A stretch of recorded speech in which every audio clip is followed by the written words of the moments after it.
Good day, good afternoon, good evening, everyone. This is Viper of Viperland. No, did not mean to hit new game. And I'm back here in Ace Attorney Trilogy. We were about to trial it up, I believe. I believe that's where we left off. Yeah. Those have different. Oh, I think I tend to leave my computer on when I like go do post-stream things like bathroom and food, and then make a separate save because I'm like, did I save? That's why. I'll say, Ramen, how's it going? Welcome to Viperland chat. How did I get into this mess? Didn't I see this? You can't run for it. Didn't I see this? Mr. Phoenix Wright. Did I load the wrong file? I swear we saw this. Maybe I did a little bit.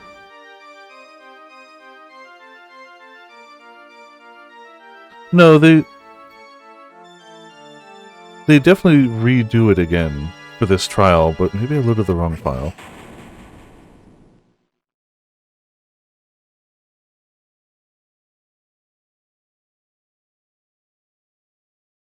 Yeah, they do bookend it like that.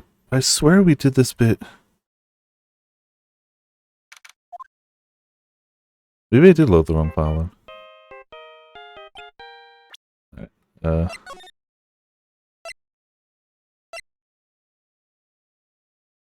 Yep. Yep. Yeah, I was about to say, it's like, we definitely saw that.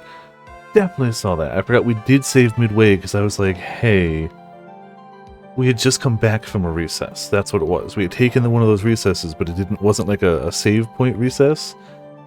And I was like, are we going to have time? And y'all were like, no. So, that's why. But I accidentally went past the first word of the next thing. So here's where we're, okay. The killer, the man who murdered the victim, handed this to his client. From this, one obvious question arises. Why this particular item? Also, A7, how's it going? Welcome to Viperland on the channel. How's it going tonight? Welcome, welcome. Hope you're having a good week. I believe the answer to that question will provide us with the name of the real culprit. Now then, the prosecution calls the defendant's manager, Adrian Andrews, to the stand. Currently, the witness is accused of tampering and obstruction of justice. Yeah. However, you have been called to the witness stand today to ascertain who exactly is guilty of murder. I understand. Very good. Now, have you ever seen this bear before, Miss Andrews? Of course I have. You have seen it before? That's right. It's only natural that the witness has. Miss Andrews, could you please enlighten the court to this bear's secrets? Right. Why? Why does she... The bear figurine. Actually, this is an elaborate puzzle. Yeah, they kind of told us that. You know the correct order, it can be taken apart one piece at a time. At its center is a small cavity with just enough room to store a small item. Because of this complexity, if you don't know the order, you can't open the bear. You really can't tell that it's just a small jewelry box just by looking at it. So this figurine, it's a container of sorts, isn't it? Yes, looks can be deceiving, wouldn't you agree? Yes, this is superb craftsmanship. Oh, yes, I nearly forgot. You may begin your cross-examination, Mr. Wright. Looks like there really was something to that bear after all. Alright, well, I guess you could barely tell. No, it's not! A puzzle. That's right. But it looks like an ordinary figurine. True enough. People who don't know, I'm sure they would never guess that this was a puzzle.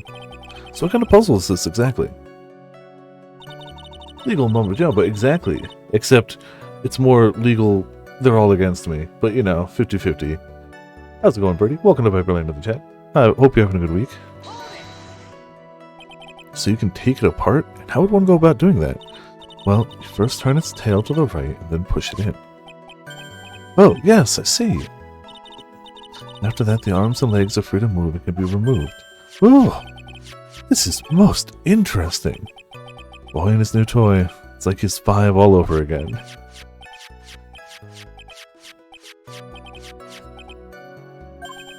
Oh, don't mind me. Go ahead and carry on. He's not even listening anymore. I think he's lost it. So what do you find after you take the puzzle apart? Judge does not listen to a word. How do you know about this?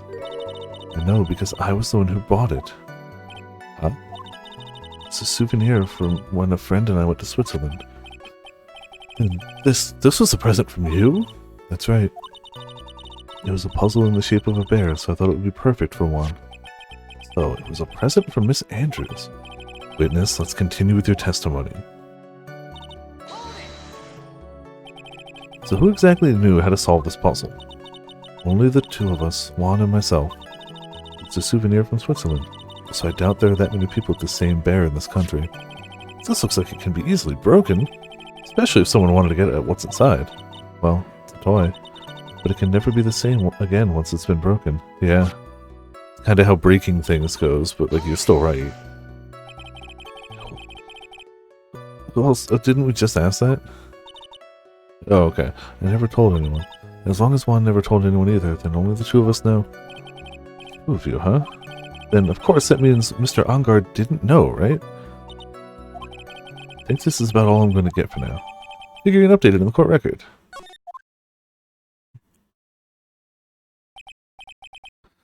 Well, Mr. Wright, I think even you have come to realize that there's one very important fact we have uncovered, and that is this. This bear is actually a jewelry box. Yeah, that's what we want. Now that we've agreed to this point, there's only one logical question that can come next, and that is this. What is inside this box? What's inside? That's right. That's what we're going to find out next, witness. Yes? The only one who can open this.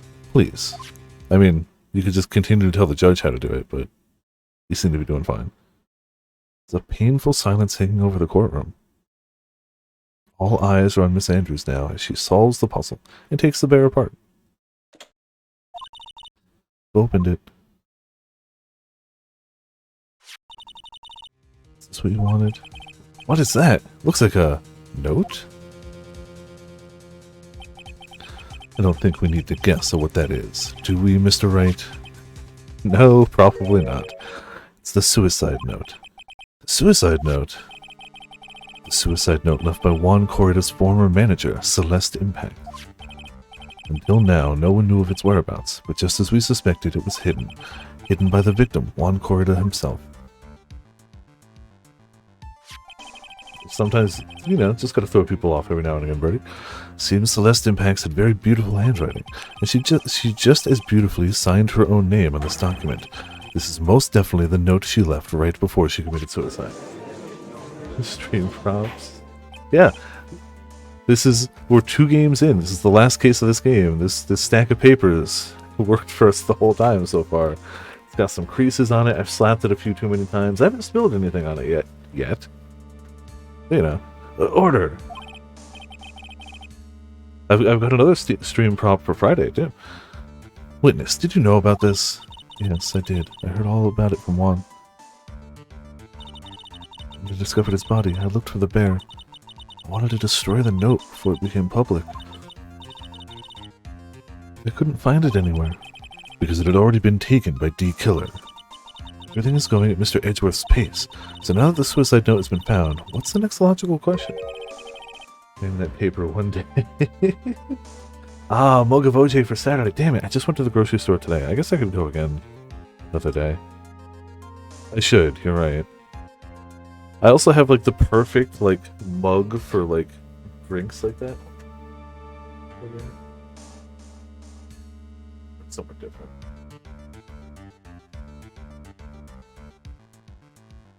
I guess I'd have to dig it up.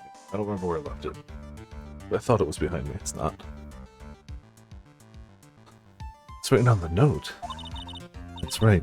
At least, that's what I would think. Now then, I believe it is only appropriate the contents of this note be made known.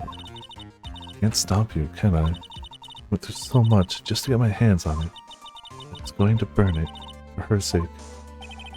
I'm deeply sorry, but I can't allow you to persuade me to stop. Your Honor, if you could please read the contents of the note aloud. Very well. I hated every one of you. I'm going to die now. Go to hell. Now, Judge's voice rang loudly and clearly through the deathly silent courtroom. In her note, Celeste Impax left us a record of all that had happened to her. About being used and then thrown away by Enguarde. About being engaged to Corrida and Enguarde's role in destroying that. And about how she decided, in her despair, to end it all. So yeah, we kind of already knew what the note kind of had. And that's all Miss Impax had to say. There's one thing I would like to say here. The prosecution has no interest in slandering Mr. Enguarde. That... What? Our intention, Your Honor, is to establish a motive for murder. Isn't that correct, witness? Yes. The night of the murder, Juan was going to make the contents of the note public.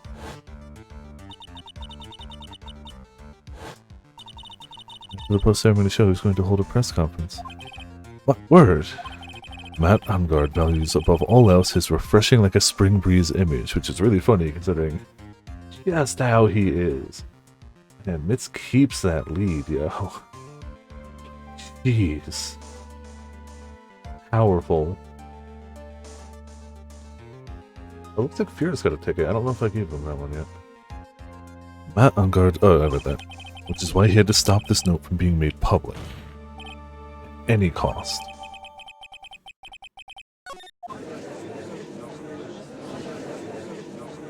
It's Enguarde's fault that woman killed herself. And this time he even went as far as to kill someone to stop him from revealing that. How terrible. What a selfish person. I guess there are slimeball lawyers out there who'll defend these creeps too. Phoenix just... Oh, hell yeah, Grim. I'm so glad. I am... It is a game I am going to play. I just don't know when I'm going to play. But, like, I'm going to play. I've never played an Armored Core, and everything I hear about it is, like, good. But, no, Grim did not get skill issued by the tutorial boss. Which is awesome. I might, who knows? There's no room for doubt here. But hell yeah, I'm glad it's going well. Mr. DeKiller's client's goal was to obtain this suicide note. The only person who needed this note that badly is the defendant. Let's not forget that the bear with the note inside was found at the defendant's house. No, but it was already stated that only 2 people knew it was a jewelry box. So there's holes in this argument. Seems we've come to the truth at last. No, we haven't. The defendant's motives were entirely selfish.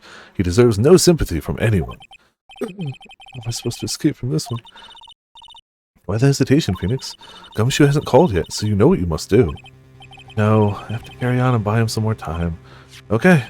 There are 2 deadly pieces of evidence. The figurine and the suicide note. Maybe somehow I can find a way out of this situation through one of those? The gavel's already in the judge's hand. Phoenix, hurry! Suicide note of the figurine. Which one of these should I pursue? The figurine. I was gonna save, but it didn't let me at that point. Please wait, Your Honor. Oh man, look at that lawyer. He's still going at it. I think he doesn't care that he's trying to get a killer off the hook. The assassin took this with him from the crime scene after murdering Mr. Corrida. At the request of his client, of course.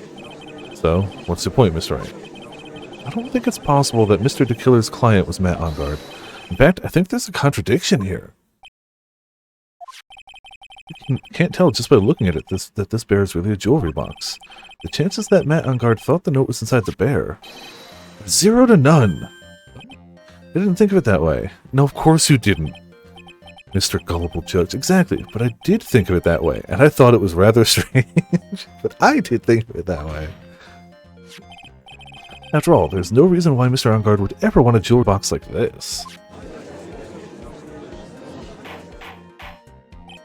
Order, order, order! You make a valid point, Mr. Wright. Mr. Edgeworth, what is your opinion? It's just a flash, but I think I did rather well on this one. Unfortunately, I think he believes differently. I believe a show of appreciation is in order. Huh? The defense seems to be in love with wishing more despair upon itself. Ooh. I would like to direct the court's attention to this. What is that? It's a very small video camera, Your Honor. No, it's a piece of paper. But...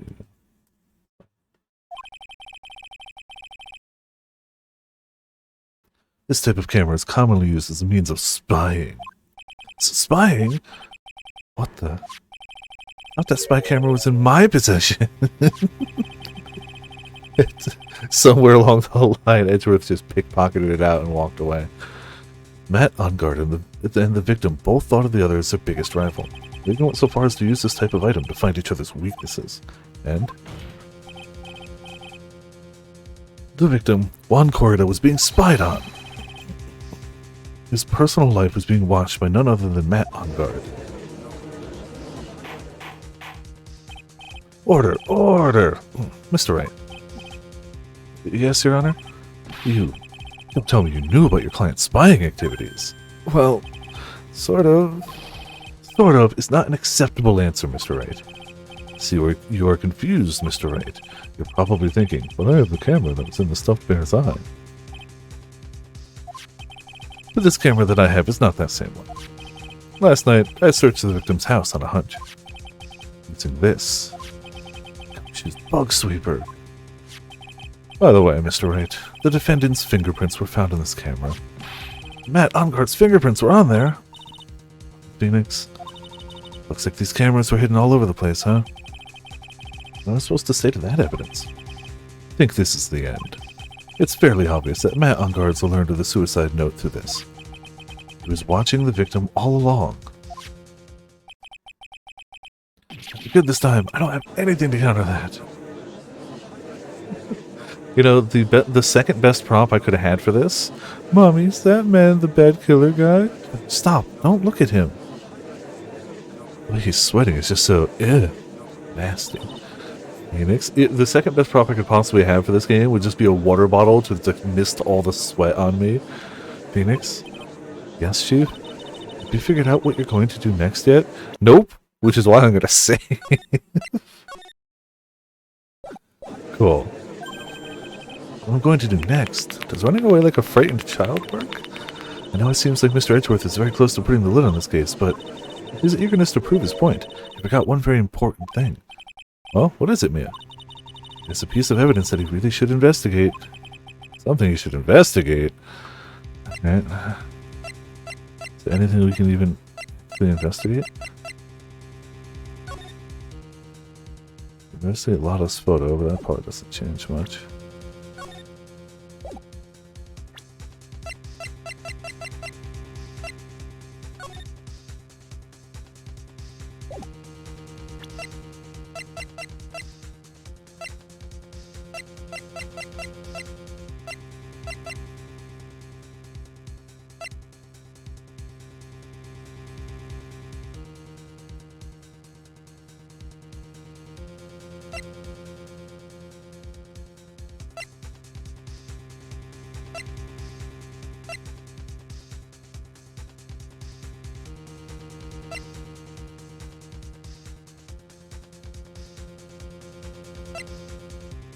Yeah, I really don't know, don't worry.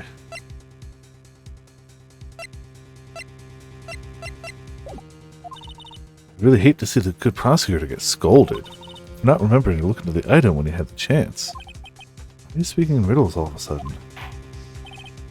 I think this time we finally understand everything. Well, Mr. Wright, you don't have any further objections, do you? What is this piece of evidence that Mia's talking about? Can I figure out what it is that still needs to be looked at, or should I let it go? I have to present evidence. We can't let it go.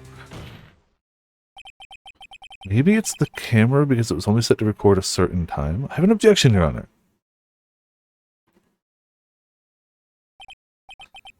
That was about the weakest objection I've ever heard, Mr. Wright. Objection! Your Honor, the defense has no intention of letting this go so easily.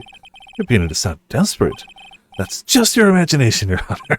Mr. Edgeworth, this is not like you at all. In your eagerness to prove your point, you've forgotten one very important thing. Hey, isn't that what I just said? No, you're telling me that I forgot something. You're so close, Mr. Edgeworth.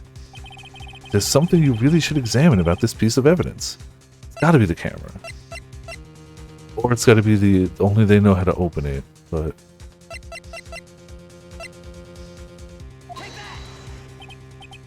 No, it's not that. Bomb is charged with? Yes, I do believe some special examination is needed, but I think the item that should be examined is the defense's gray matter. Damn it all. Okay. My chambers. Oh no! Okay. Got it. Take another look then. Still talk smack though.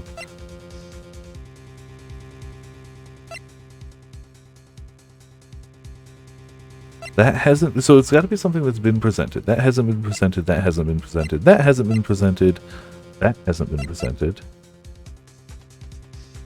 I don't think that's directly been presented.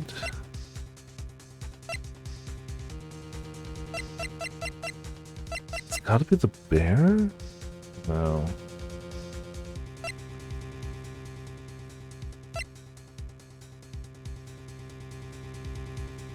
How would it be the bear? They don't... Nope, it's not the bear. What other piece of evidence was presented today in his rush to do stuff? I mean, I guess the note, but like... I honestly don't think it's the note. Watch it be the note. I don't see why it would be the note. It's not the figurine. We haven't talked about the bear at all. We've implied the bear, to be fair. To be fair to the bear. We haven't talked about that.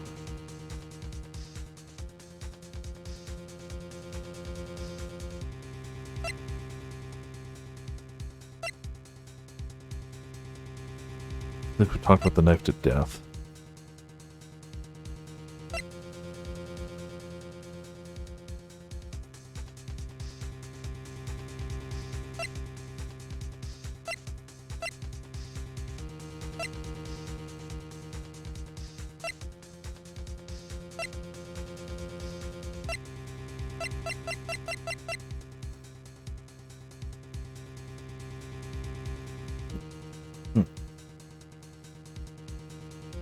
Some piece of evidence that would like keep this case even moving.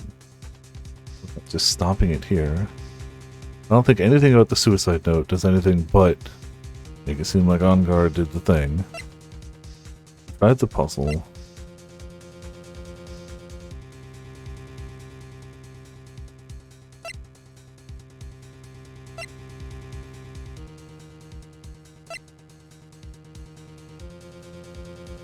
I don't think transmitter changes anything.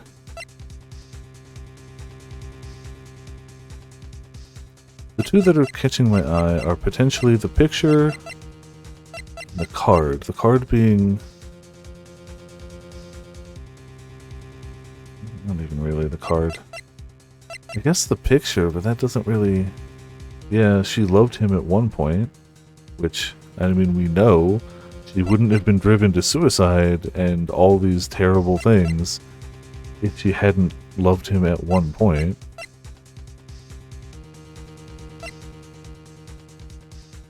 The camera.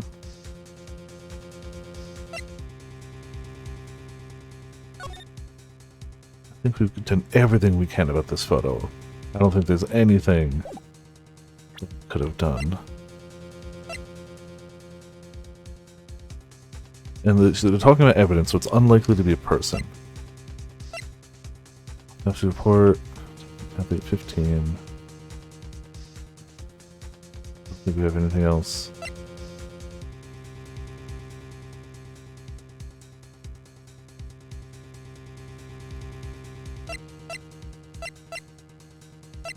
The only one that gives me any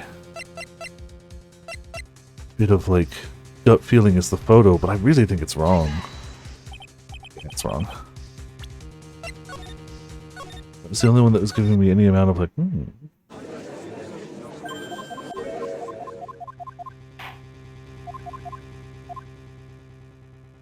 I obviously have to. We can't not.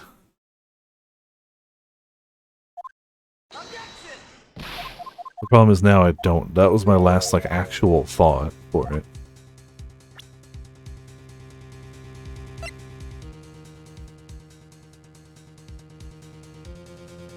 Normally I don't try to shotgun this quickly, but I do want to try to finish it tonight, and I honestly don't know what it is, so we're shotgunning.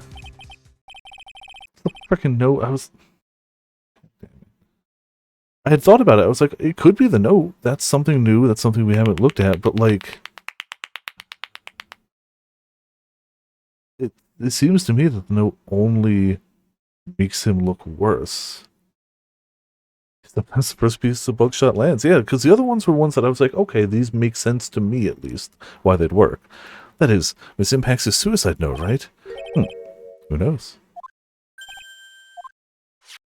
I mean, sure, this suicide note was found inside this bear, but this bear was in my possession until only a few moments ago. Which means the handwriting on this suicide note has yet to be analyzed. Oh. So, as to whether this pivotal piece of evidence was really written by Miss Impacts or not, that is yet to even be remotely confirmed. I hadn't thought about that, so, yeah, that... Mr. Wright, are you saying this suicide note is fake? Miss Andrews, you were the one who tried to pin this murder on Mr. Ongard. Who's to say you didn't create a fake suicide note and put it into this bear? How dare you? Your Honor, the defense is indiscriminately accusing the witness again. There's no evidence linking the witness to the suicide note whatsoever. But if this is a fake, then the witness is the only person who could have made it. What? Recall the witness's testimony concerning this figurine. The only person other than the victim who could solve the puzzle is the witness herself. Ah! Miss Andrews, you wrote this note, didn't you? You wrote it so you could use it to frame Matt Ongard. I didn't know such thing. Right. You're going to pronounce this suicide note a fake. Show this court some evidence to support your theory. God damn it, why don't we just have it analyzed so we can know for sure? There is no proof either way that this is fake or real. But you have to prove it's fake, otherwise it's real, just because you have to prove it. You have to prove it. Oh, we can prove it, can't we? Mr. Edgeworth, you were the one who presented the scrap of paper as evidence. Ooh, Phoenix standing up for himself. That means the burden of proof lies with you, the prosecution. Phoenix actually standing up for it. Enough. Mr. Edgeworth, can you confirm the handwriting on the suicide note? It is as the defense has stated, the handwriting is yet to be analyzed. If that's the case, it seems that yet again we have reached a point where a verdict is impossible. Impossible! This isn't good, Phoenix.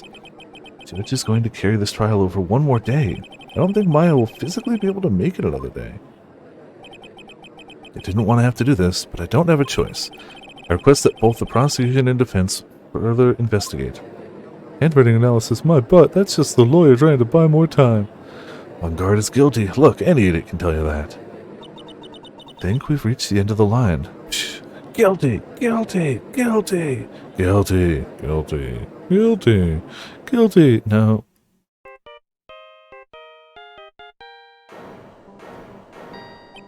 What is that sound? It's Gumshoe. Oh, Gumshoe? What's with him? What's that with that sign? Where's Maya? What happened to the killer? He got away. What? Sorry, pal, I really am. I don't know what to say besides I'm sorry. I know there's some way to make it up to you, I really do. Anyways, what's going on? We found his hideout, pal, but the two of them were already gone. It's terrible. I'm going to keep looking for them, pal. Don't you worry, I just need a little more time. Don't tell me we don't have any more.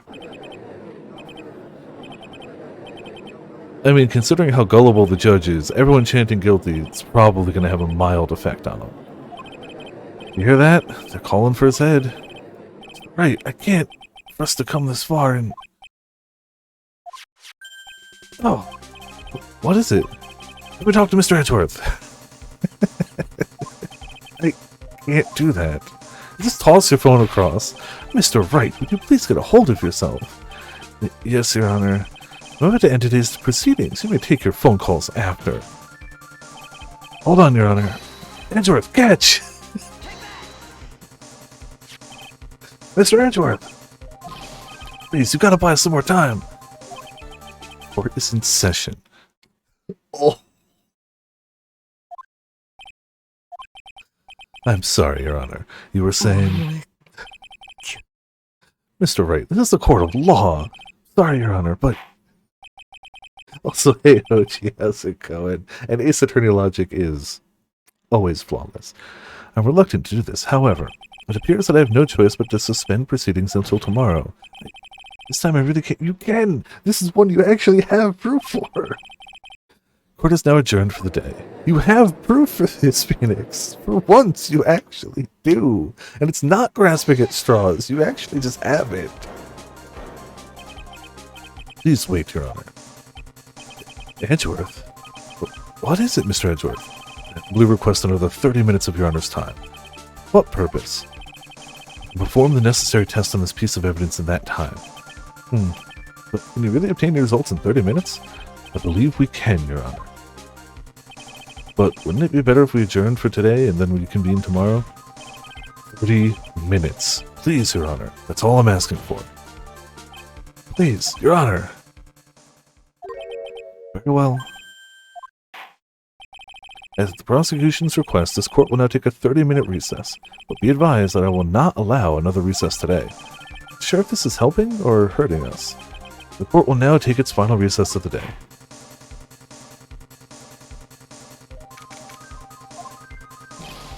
Wait, well, what's going on with Maya's situation?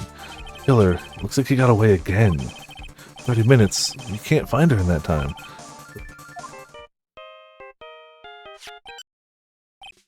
Report. Oh, is that Mr. Edgeworth? We don't have time to spit it out. We have a half hour, actually. We do have time. Right. Looks like we just missed him, sir. But the killer left a few things behind by accident in his rush to get away. A few things. Can we use any of them as evidence? I thought you'd ask, pal. Got the things he left with me right now, and I'm on my way over. Really?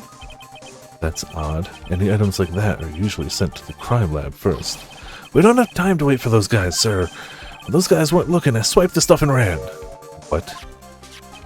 Well, I'm not a detective anymore, so I had to. Really sorry, sir, but I gotta put the law on hold for now. Sounds bad. Hope he doesn't get in too much trouble over this. My hunk of junk car, I'd say I'll be there in about 20 minutes, sir. Don't worry. I'll be there. Wait for me.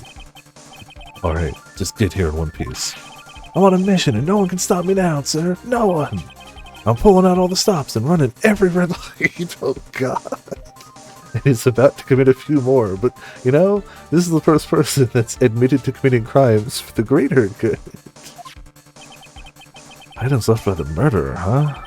Maybe there's something among them that will be decisive enough to end this.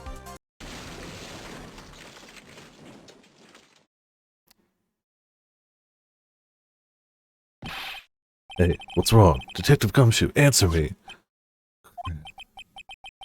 No one can stop me. Well, that's not. It is about what you expect when you say you're going to run every red light. What happened? Sounded like he had an accident. I'm guessing his cell phone broke as well. What was he thinking? We gotta hurry and call for help. We have no idea where he is. His cell phone is broken, and he wasn't driving a patrol car, so no radio either. Also, if we don't get to those items before they do, the police will take possession of them. No, can't let that happen. Well, if there's a way we can find out where he is, then we stand a chance. Why, oh why, did Gumshoe have to get into an accident now? Is there any way to find out exactly where he is at this moment?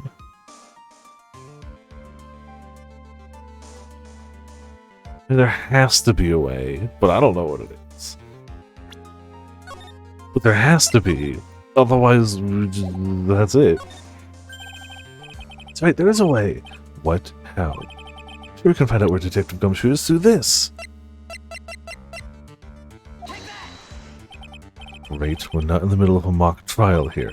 Guess this won't work, huh? It's up to me. Alright, I'll think of something on my... Ah, damn it! Thought that was gonna be it.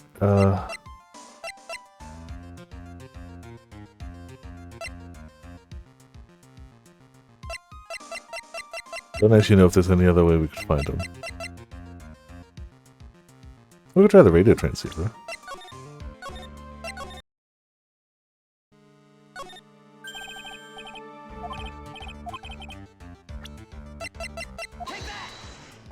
Nope.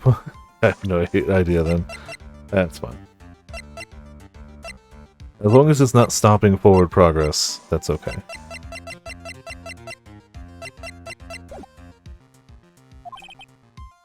This won't work, huh? Guess it's up to me. Alright, I'll think of something on my end. Don't get your hopes up too high, but I'll try my best. Did I say something wrong? Edgeworth. What is it? I don't have any right to judge anyone ever again. I know my client is guilty, but what I'm doing now, I'm putting the guilt onto someone totally innocent and using the evidence to do so. It might be my turn to say, Defense Attorney Phoenix Wright chooses death. Great. It doesn't suit someone like you to cry useless tears. Whether you did your job well or not, that can only be seen after the verdict has been decided. Verdict? Is Prosecutor Edgeworth here? Yes, bailiff. There's a phone call for you, sir. They said it was extremely urgent. We're probably finished with the handwriting analysis. I have to go take this call. In the meantime, think hard about what it is you must do. To be continued. Oh, jeez.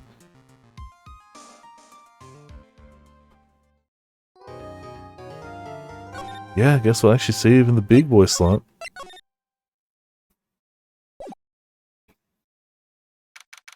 March 23rd, 2:35 p.m., District Court. Alright, well we didn't get any of the stuff. Court will now reconvene. I assume both sides are ready. Yes, Your Honor. Yes, Your Honor. I can understand the defense acting like this. However, why do you also seem distraught, Mr. Edgeworth? It's nothing, Your Honor. What's wrong with Edgeworth? It's like something unexpected just happened to him. Almost like they found out the note was a fake or something. Now then, Mr. Edgeworth, if you could please tell the court the results of the handwriting analysis on Miss Impax's suicide note. Yes, Your Honor. Unfortunately, we've discovered that the suicide note is a forgery. What? What do you mean, Mr. Edgeworth? This note was not written by Miss Impax herself. It is a fake. Order, order, order! Mr. Edgeworth, would you care to explain what's going on? If this was not written by Miss Impax, then who wrote it? We would need more time to do a more detailed analysis. However, it appears that the handwriting matches that of the victim, Mr. Juan Corrida. Mr. Corrida? Oh well. Looks like Miss Impax never left a suicide note after all. She never wrote anything about Angard. However, Your Honor, even though this suicide note is indeed a fake, Mr. Angard could not have known that, and so that facts remain unchanged. Being under the assumption that it was real, he had plotted to possess it. That does sound very plausible.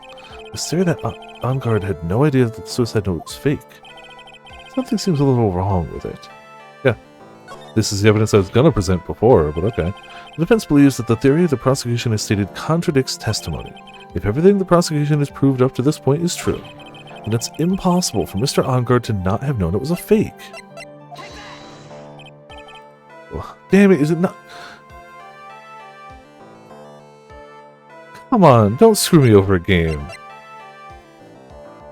That has her handwriting. You could literally look at that and be like, well, not that handwriting. Probably the camera then, because they were spying on each other. But come on.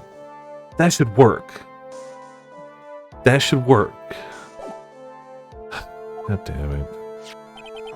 I believe that even more important than finding out if this note is real or not is whether the attorney's badge pinned to that man's chest is real. That should work. This is the million-dollar question. Yes, I agree. Me too. Damn it! You all suck! Every last one of you. I'm going to take a wild guess and say that I messed up again.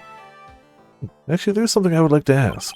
Mr. Edgeworth, you had stated something earlier to the effect of the defendant. Yeah, that was going to be my next one, was the camera. But, like, every time I do it makes me laugh, but it also makes them punish me. So you're not in court. No. Damn it, I got outplayed by the judge. Oh, that one hurts. That one hurts.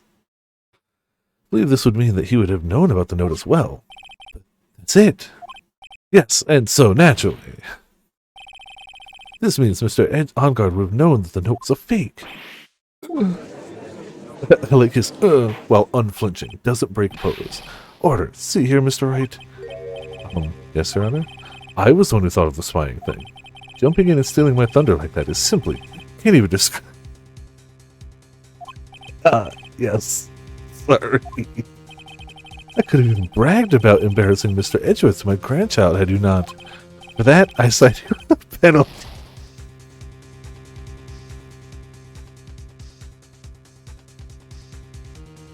I hate that I got the penalty, but I love the reasoning for it. I hate that it happened. Kinda love why it happened. What? I'm gonna get my mouth shut. So, the defendant knew the suicide note was a fake. If that's true, then the situation has suddenly changed in a very dramatic way. Exactly, Your Honor. Prosecution's theory as to what Mr. Ongard's motive for murder was. It just suddenly disappeared into thin air. But, Your Honor, it's not as if Mr. Ongard monitored Mr. Corda's 24 hours a day. Perhaps the victim wrote the note in a place Mr. Ongard didn't know of. Well, right back at you, Mr. Edgeworth. Why don't you show us the proof that the victim made the forgery at an unknown place? Phoenix Wright, but with balls, is great. Order, Mr. Edgeworth.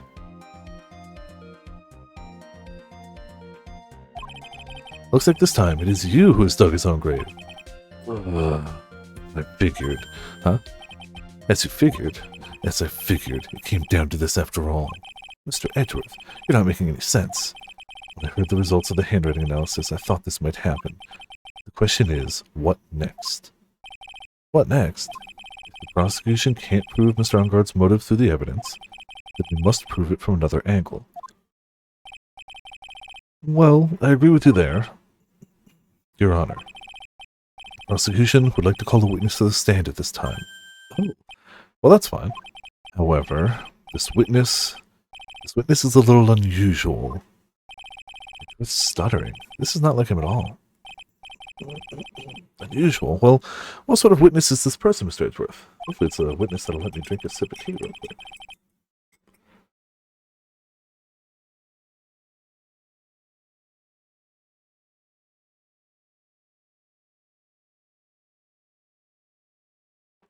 As always, only in sections with no music. This witness is one who is perfectly fit to answer once and for all the question of, who was it that hired Shelley the killer to commit murder? It's impossible. Who in the... No such person exists who can answer that question with such certainty. Yes, Mr. Edgeworth, who is this witness? Yes, go on, who is it? The man himself. Mr. Shelley the killer. Oh, Mr. the killer. Wait! Shelley the killer! So I was like, oh yes, sure, of course, him. You mean the killer? I mean the assassin? Yes, Your Honor. He's coming here, to the witness stand. Well, yes, in a manner of speaking. Recognize that this is a very unusual circumstance, so I ask for your permission. Well, Mr. Wright? Yes? Is this alright with you? Do I have a choice here? Can't really do much else to drag this trial out. The defense has no objections, Your Honor. I wonder if it really is alright to do this. Very well then. The prosecution calls its witness to the stand. Edgeworth, is there no other way left to us? Now then, witness. Your name and your, occupation, please. Very good, sir. Oh my god. Of course. 1 second.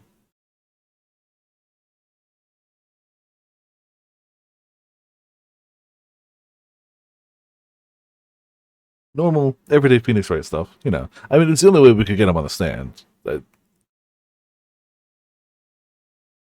It's what I expected, but at the same time, it's like, yup. My name is Shelley the Killer, and I'm a professional assassin. I say, what's going on here? Your Honor, how can you remain so calm, and what is the meaning of this two-way radio? Actually, Your Honor, it was delivered to me just now, and came with a condition. As long as we do not trace its source, Mr. the Killer will testify to this court.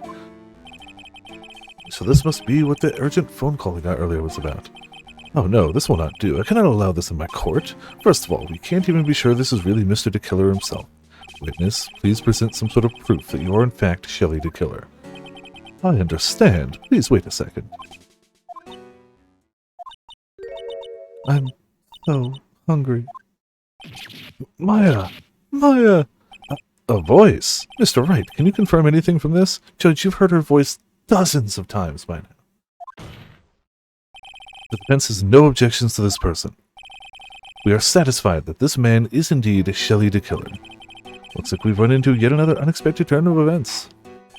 Well, doesn't seem like we have too many choices under these circumstances. So, now then, witness. There's one thing I would like to confirm before we speak of anything else.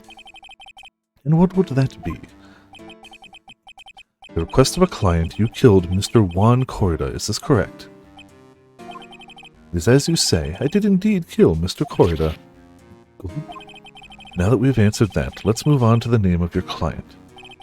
Very well. So it's all just a bad dream. Yes, that's it. A bad dream. Shelley the Killer. What is he going to say? My client's name is Mr. Phoenix Wright. Click. There's something I must first state. To an assassin, nothing is more important than the trust between a client and himself. And that is the reason I am here today on this witness stand. It is my wish that you grasp this concept before I give the name of my client. Okay. Mr. Killer seems to be... Excuse me. A very clever man. I'd almost say he seems to be mocking us.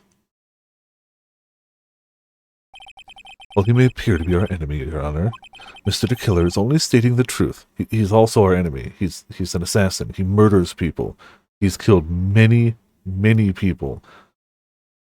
Including... You know what? Just don't worry about it. He is no hypocrite. He has always stood by this one belief. You mean about this trust between himself and his client? Seems to be a level of trust beyond what people like me can comprehend. Well, Mr. Wright, are you ready to cross-examine the witness? Yes, Your Honor. There's no way to know what is coming next, so stay cool and collected, Phoenix. Yeah, I'll try. You know what? This seems like the type of thing where they're just going to bullshit take some HP away from me. So I'm just going to save. Since they've already bullshit taken some HP away from me. You can hear anything you have to say later. Can you please just tell us what your clients... I don't think you understand your place, Mr. Attorney. I said this is something I must first state. Do you know what the word first means? Sorry, go on. Well, it appears this is one witness you can't badger, Mr. Wright. Simply because you don't know about Maya's situation. And the judge just felt like, yeah, clearly. You're right. It's a goof on me. The trust between you and your client. I provide my services in a fast and efficient manner.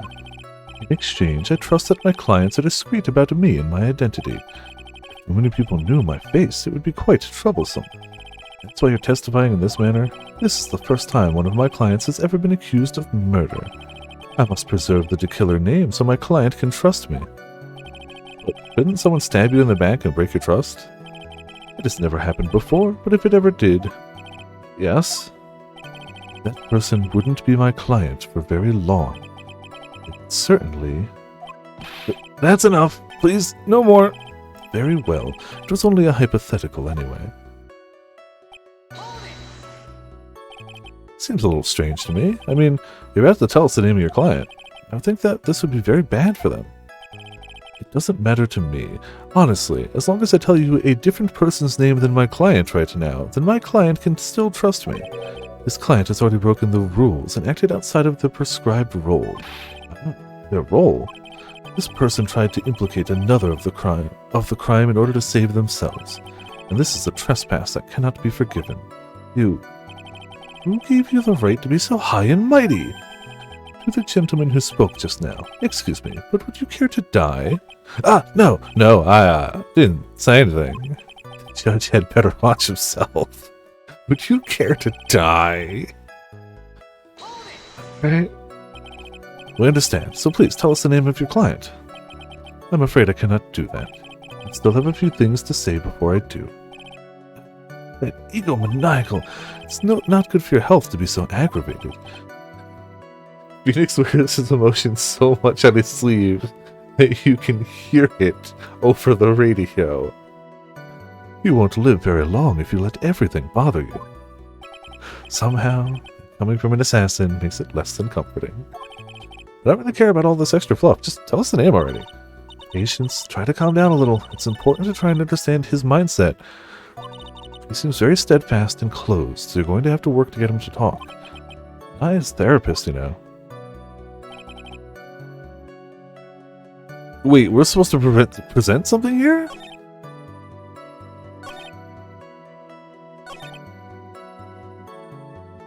What?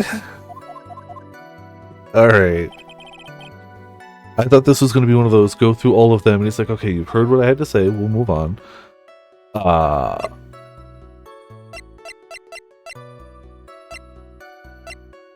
What?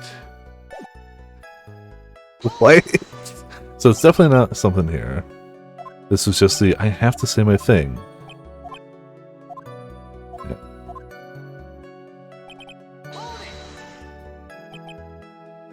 Trust. You don't need my identity. Sorry. Oh, I'm sorry, but I was wondering about something you just said. You said that your client had already broken the rules. Oh, sorry, what am I doing?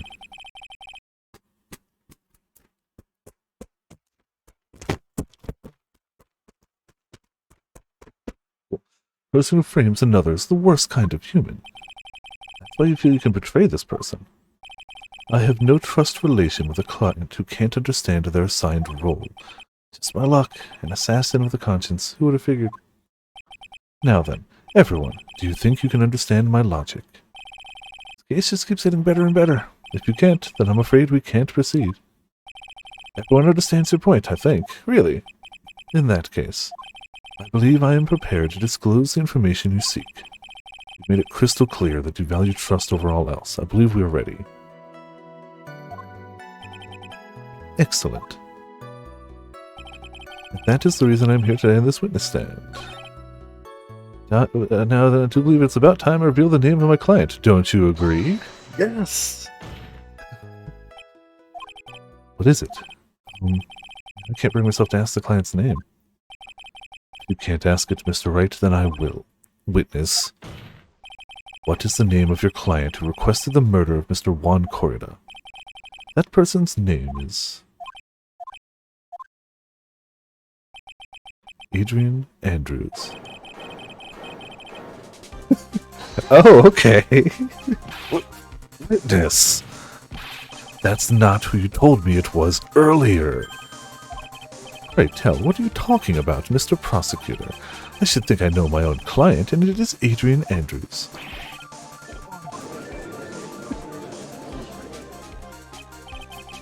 Can't be on the phone earlier. What's going on here? My guess is that Mr. DeKiller just stabbed Mr. Edgeworth in the back.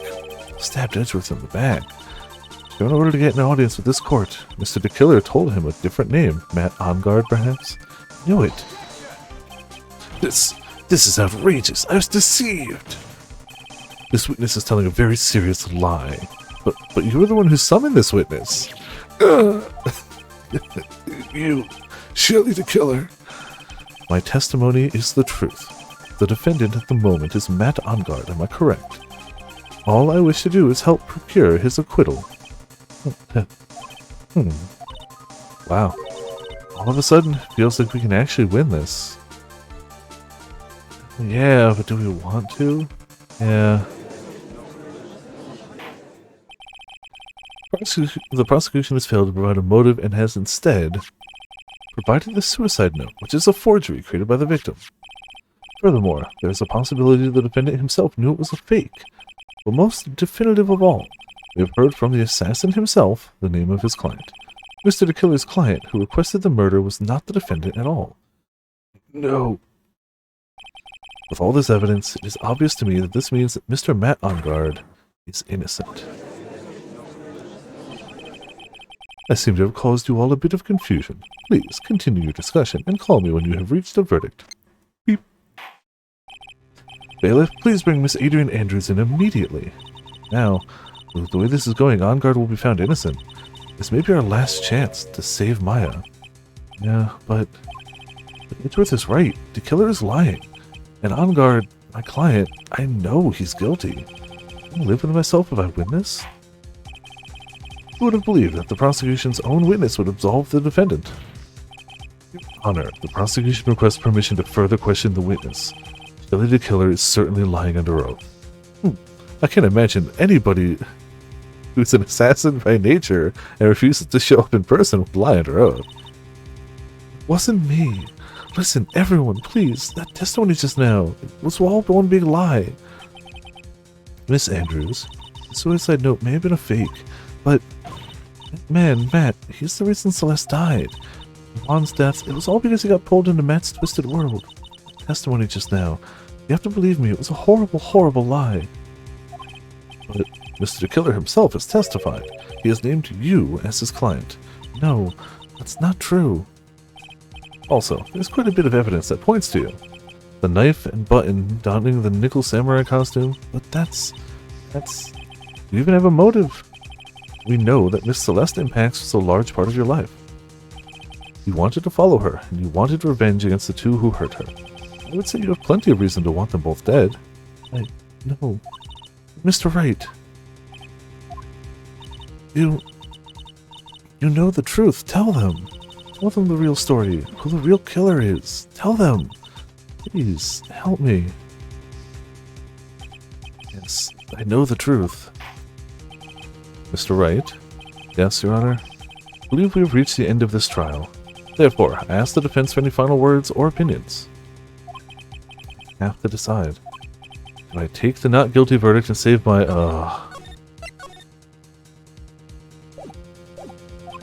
Or do I throw this chance away and wait for Gumshoe's new evidence? What am I supposed to do?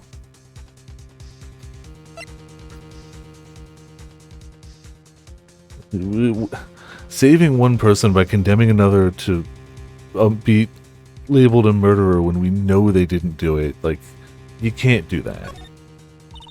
Phoenix? Can't do it, Mia. Can't accept a not guilty. You are a lawyer. I know, but Matt OnGuard is a killer, a murderer. I can't let him get away with this.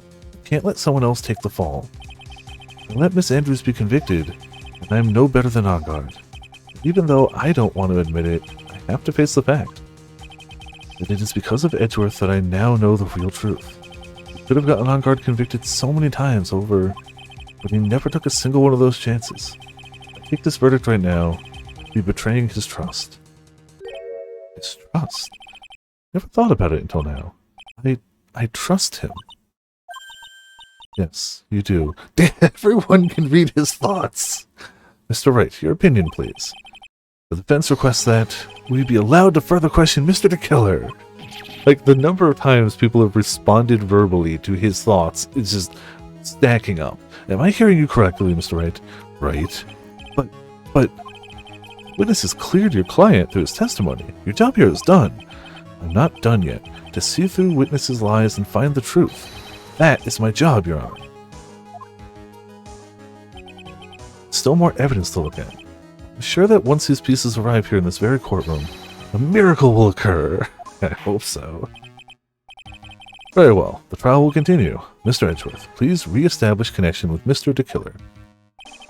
Right away, Your Honor. Has a verdict been reached? Before that, we would like to talk with you a little more. About? All you needed from me was the name of my client. What else could you need me for? Well, actually, we would like to hear everything you know about this case. That is, how things are. Usually done. What are you talking about? Usually done? But what should we have him testify about now? Mr. the Killer, if you don't mind, please testify about your client in more detail. You legal people in your proceedings. Is it any wonder no one likes to go to court? About my client, part 2. As I've already stated quite a few times, Adrian Andrews is my client. However, One thing I simply cannot overlook is tampering with the scene of the crime.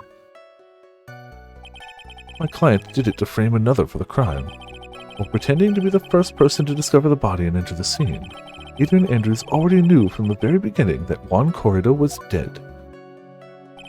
But even more appalling is the creation and planting of the knife and button. That act is what I was referring to when I said my client had broken the rules. This is the most unexpected turn of events for the, 5th time now? However, this time, everything has finally been revealed. Just a second, Your Honor. Yes, Mr. Edgeworth? We still have the cross-examination to do, but you don't need to question testimony like this. Do you, Mr. Wright? Your Honor, the defense will question the witness.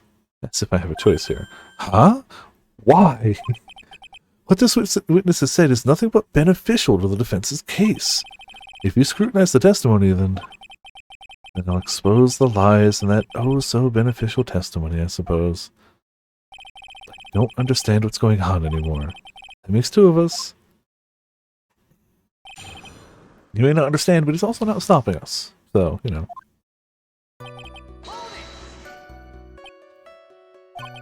What is it, Mr. Wright? I pressed him the wrong way and might raise suspicions on his end. What's that? Be careful about where you press the person?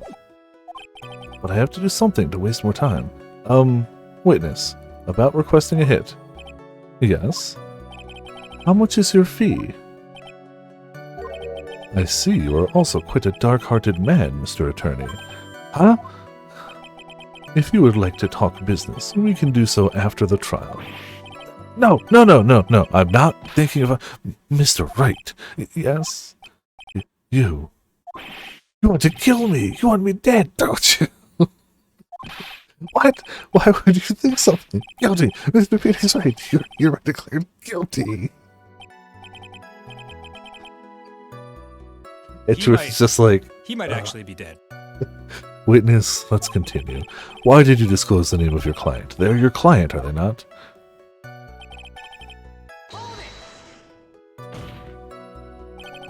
I would think that most people wouldn't be able to overlook a person hiring another to kill. If I had a problem with such a thing, I wouldn't be very effective at my job. Ah, yeah, well, a change in occupation might be good for you. However, I will say this. Even though I am the one that does the deed, my clients are always the real guilty bull crap. They are still guilty for sure, but you are physically killing someone. Like, you're both guilty, but you're actually killing someone. You are at least as guilty, probably more so. That goes without saying, Mr. the Killer. And their fate is to live with the knowledge of their guilt on their shoulders. However, my client this time thought that they could run away from their guilt. Are you talking about the button and the knife? Yes, and my business card. Oh, this card. So that no one has to waste their time, including the police, I always make it a point to make things as easy as possible. Try to make things easy. My business card makes it very easy to identify who carried out the service. He's pretty devoted to his work. But to disregard everything, to go and stab the deceased with a knife, and even hide my card from sight, that is something I cannot overlook. It's really hard to tell if he's being truthful or not without him being here.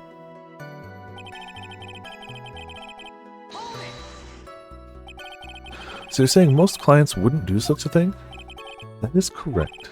Usually, most people try to create an alibi for themselves. If you should use my services, Mr. Attorney, I would suggest you plan for your alibi too. Ah, no, I already told you. I have no intention of using your services, ever. Why does he keep looking at me like I'm the one on trial here?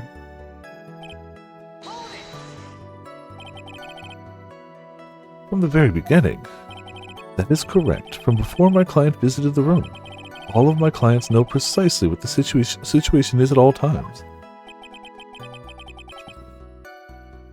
What if that's really true?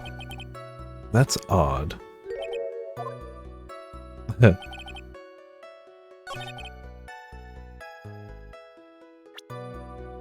So clearly that's... I'm going to go through all of them anyway. He's definitely gonna, yeah. So why do you think your client did that? What do you mean by why? Well, fiddling around at the scene of the crime is pretty risky. And why would someone who has requested a murder go into the crime scene anyway? That is true. I assume it was probably done to frame Mr. Agard. If that's the case, then why didn't the person just request that you do it? Sadly, that is not possible. Huh? My job is to kill, that is all, and to leave my business card behind, naturally. The business card is so my clients may escape blame. To protect them is my duty. Even if they say it's for revenge, setting someone else up to take your fall. And that's all you have to testify? Yes, and I pray that I will never be called to the stand again. Again? As in you plan to continue? I must, as I have yet to find a person to take my place and become the fourth successor. Actually, how would you like a new life, Mr. Attorney? Excuse me? No. I'm fine, really. Really now? I wonder what kind of man the judge thinks I am now. What are you going to do now, Phoenix? What you can do now is expose the lies. That's true. However, you realize that will be very bad for our client, right? So confused. The one thing I know for sure is I can't let this trial end yet.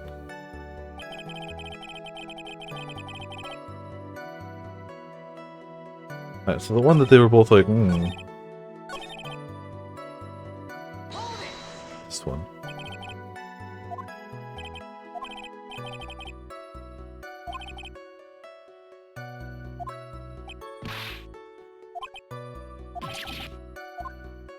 Oh, was it not that one?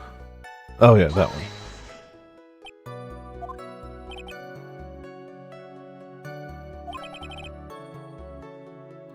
All of my clients know precisely what the situation is at all times. I think I know the one to go there, but let's be honest, there's been a bunch of times where I'm like, it's this, but it's actually the thing adjacent to that, so we'll save it anyway.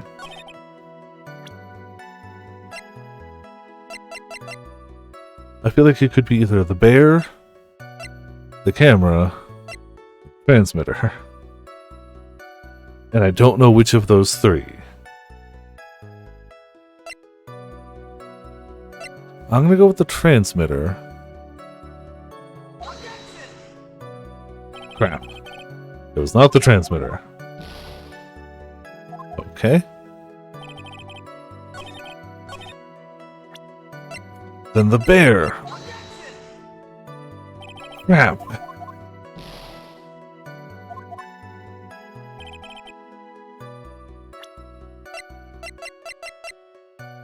Camera. Crap. How is it not one of those? How was it not one of those? Come on. Come on. It was obviously one of those. I had exactly enough HP for 3, and it was definitely one of those, game.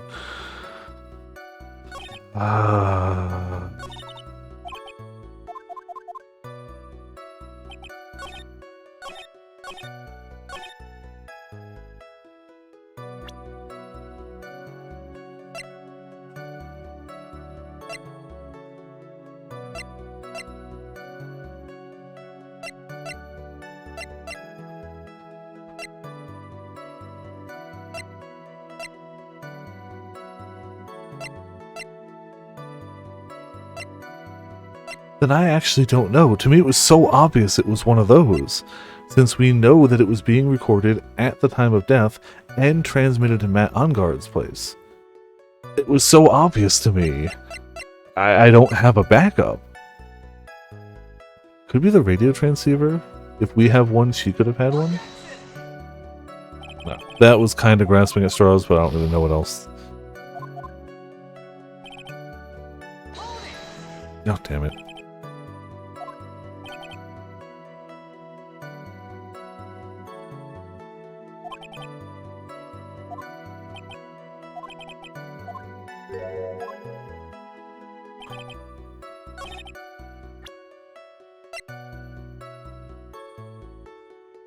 Put it up the note, not the figure. The credit card report.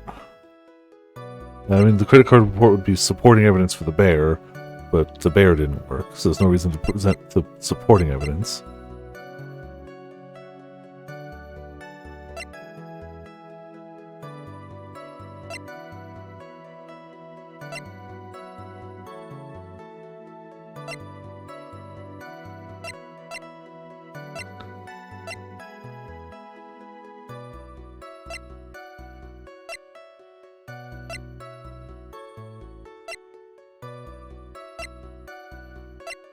I have no idea. Again. Once again, I have no idea. I was so sure it was one of those three. It's not like the prompt came up and I was like, I've got nothing. I was like, no, I have three options that all sound equally plausible. I'm probably thinking about it wrong, yes. Very likely.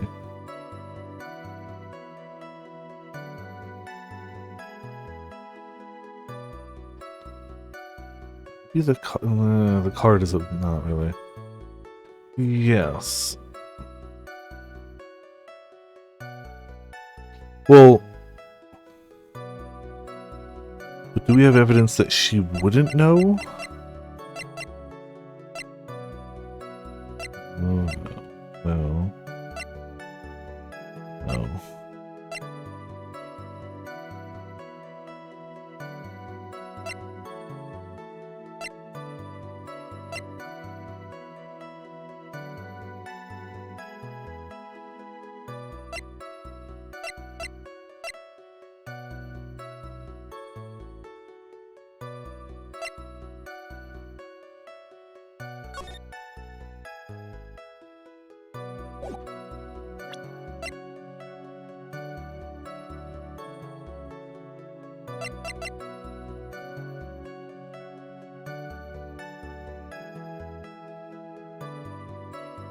No. Nope.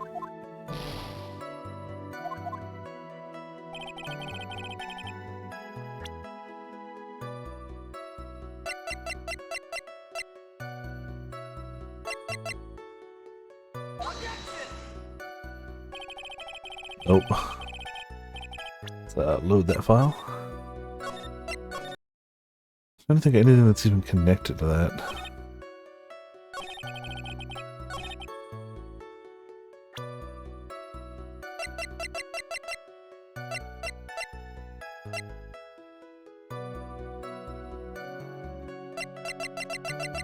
And I don't know. Don't think it's this, but you know, the entire point of shotgunning is shotgunning.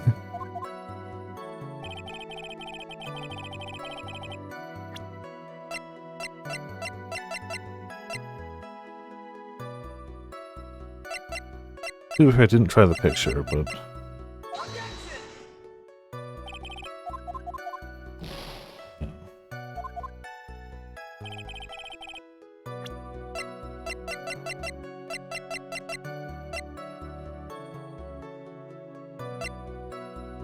I really don't think it would be either of those. I'm gonna skip them for now. Yep.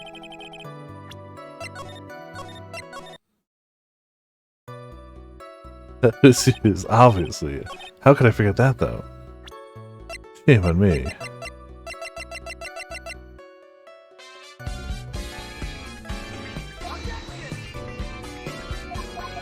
Mech nuts.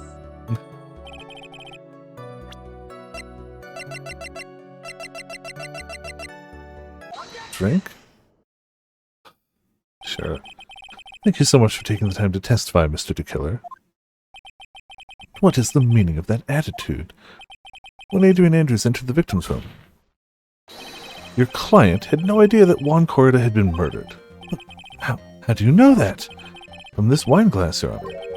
Glass? Mr. DeKiller's supposed client thought Mr. Corrida had only fainted, which is why this glass of tomato juice was poured for the victim. But isn't that just a part of Adrian Andrews' calculated plan? It's not possible, Your Honor. This glass bears the fingerprints of that person. Oh, yeah. Which does kind of mean she was like, ah, crap. Had this been planned, they would never have left their fingerprints behind. See your point? Mr. Edgeworth, what is your opinion? Strangely enough, I had the same exact thought just now. Of course, the witness had to explain the strange phenomenon. Isn't it a waste of time to ask about such a minor detail? It's not a very important point anyway, correct? I'm afraid you are mistaken. If Adrian Andrews really is your client as you claim, then your client should have had knowledge of Mr. Corrida's death. If not, then that can only mean that Adrian Andrews was never your client at all. Can't wait to see, like, smoke come out of the transceiver.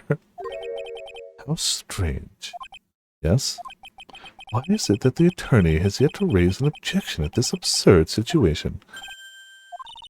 Phoenix, the killer figures out what we're up to. We're in real trouble. Yeah, I know. Mr. Edgeworth, I'm surprised. You know you can't say things like that without any evidence. Sorry. Well, that was an awfully weak objection for the two of you. Anyway, I'm positive there was a contradiction in that testimony. The prosecution requests further testimony concerning when the request was taken. Very well. Right now I have to buy us more time. I'll wait for the items the killer left behind to get here. I just know the very outcome of this trial lies with those items. Request taking. This request came to me, about a week ago. It was a request for my services on the night of the award ceremony. We met at a certain bar to discuss and finalize a few matters. That is what occurred. I trust my memory, and I believe I have made no mistakes. I trust myself, and I didn't screw up, so... So you physically met your client, huh?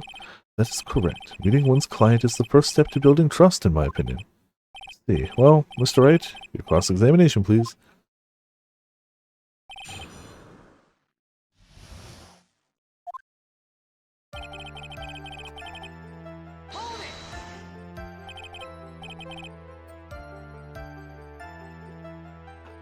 "1 week ago, are you sure?"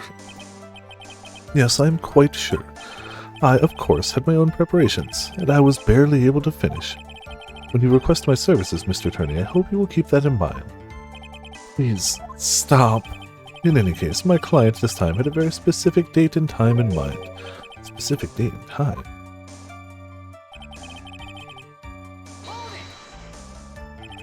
"Did you ask why on that specific night?" "No.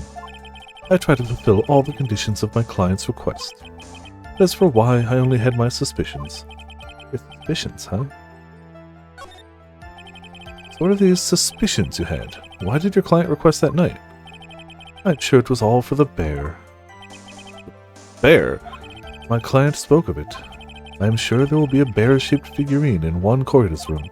I would like you to retrieve that item for me." "You must be talking about this bear puzzle." "But, like, the room was filled with bear-shaped things." "And that figurine was a suicide note.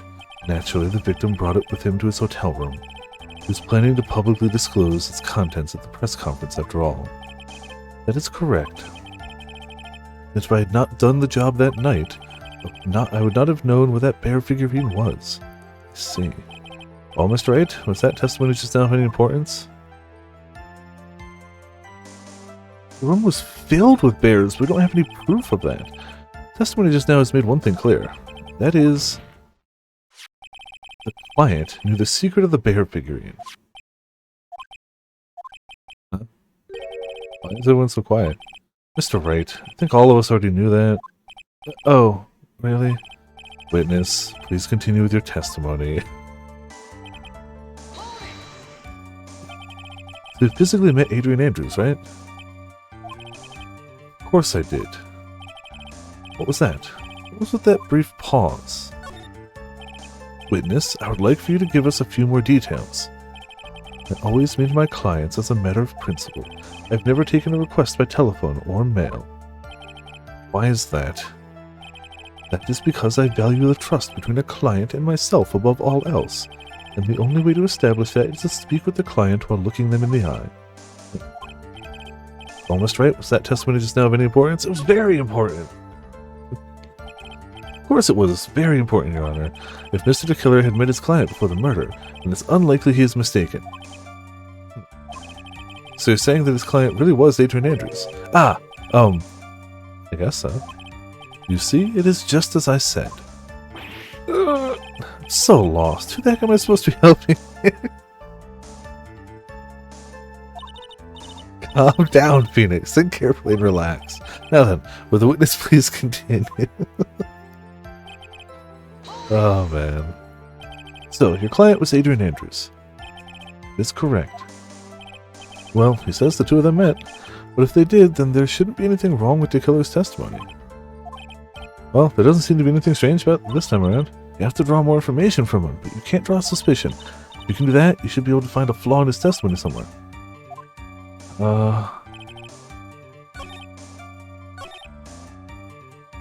This was the only one where he was acting weird, right? This is about Adrian Andrews. Of course I did.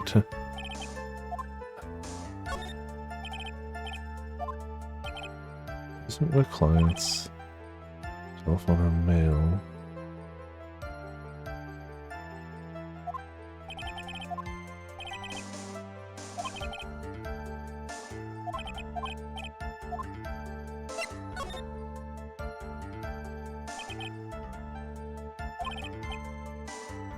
Ah, there we go. Witness, please stop sidestepping my questions. What do you mean by that? My question was, did you really meet Adrian Andrews in person? I've already told you, Mr. Wright, I did. It was only through talking with him face to face that I began to trust him. You done goofed. That's when I thought I can trust this person as a client. It's true what they say about talking face to face. Oh, Mr. Wright, was this testimony just now of any importance? Yes. If I heard what I think I heard just now, then I think I got him.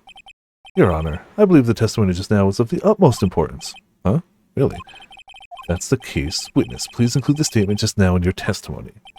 Very well.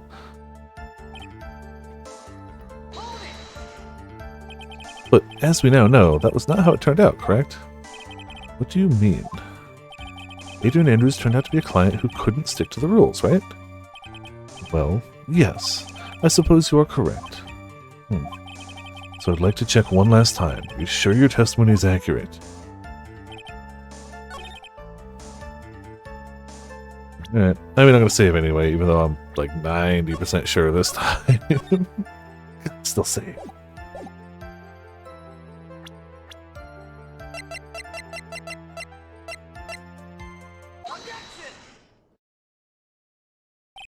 I would like to go over this one more time. You met Adrian Andrews at a bar and took the request at that time. Yes, that is correct. And that's when you thought he was trustworthy. How many times must I repeat myself? Yes, that is correct. I'm sorry, but that's an impossible tale. What? Shelley the Killer. You have never met the real Adrian Andrews. Why would you say that? Because you made one very big slip-up. About her. So what is the issue? What did you say just now? About her? If you had ever met Adrian Andrews in person, one look would have told you that she's a woman.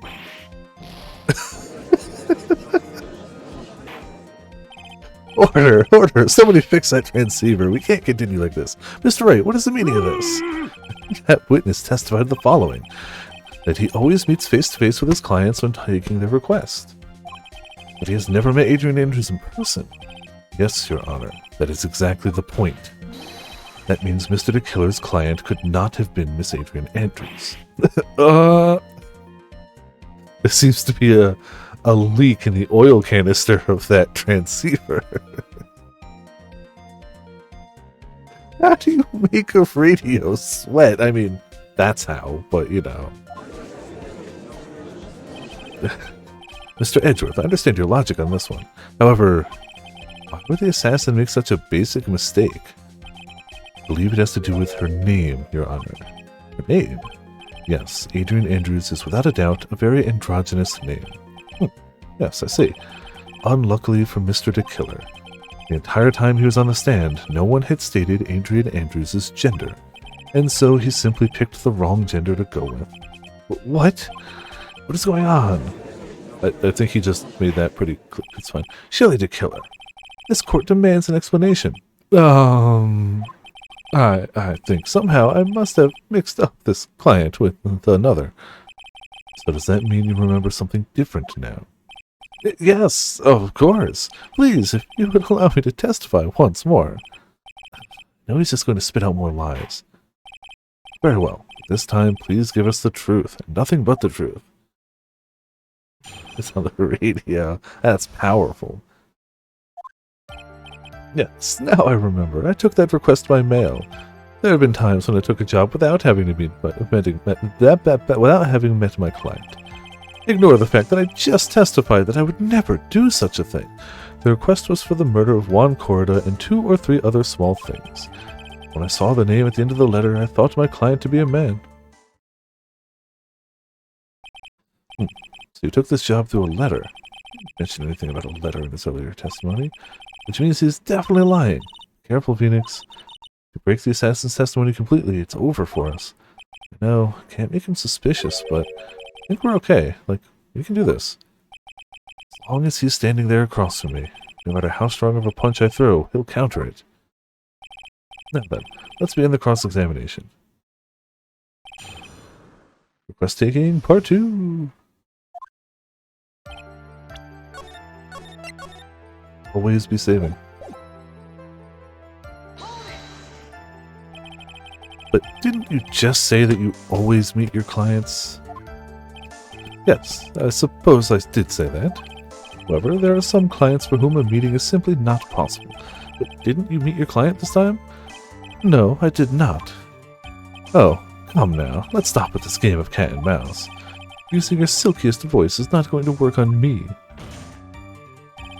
Alright then, just cough it up and confess. Mr. Wright, you can't badger a witness with such harsh words. You're a lawyer, so behave like one and present evidence instead of mindlessly yelling. And an assassin. Now then, do you have any proof that Mr. the Killer met with his client?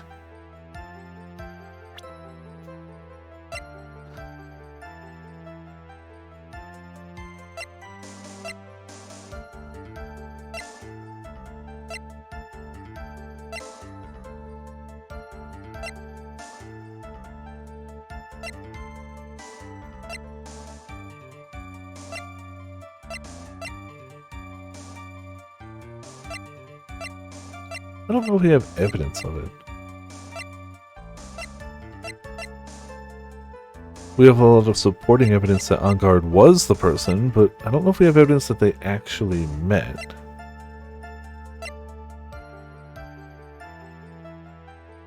Wait.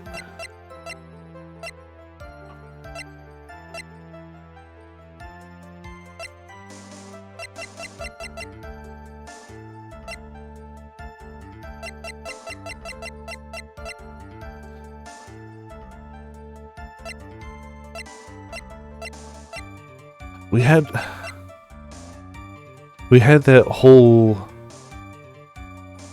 testimony last time, but I guess we don't have any of the pictures from that here. I'm gonna say I don't have any proof right now. Sorry, Your Honor. Unfortunately, I don't have any proof. Let's see. In your line of questioning was just another waste of time. Sadly for us, Your Honor, that is the nature of right and wrong. I might have to go back to that, though. Why could you not meet certain clients? Recently, I have been receiving more requests. If I met each and every client, I would lose some nice business opportunities. Nice business opportunities, on top of which the times have changed. It is now the age of information and computers, correct? Well, I have joined the times and now take requests via electronic mail. Electronic mail? You have to mail that in a special insulated envelope?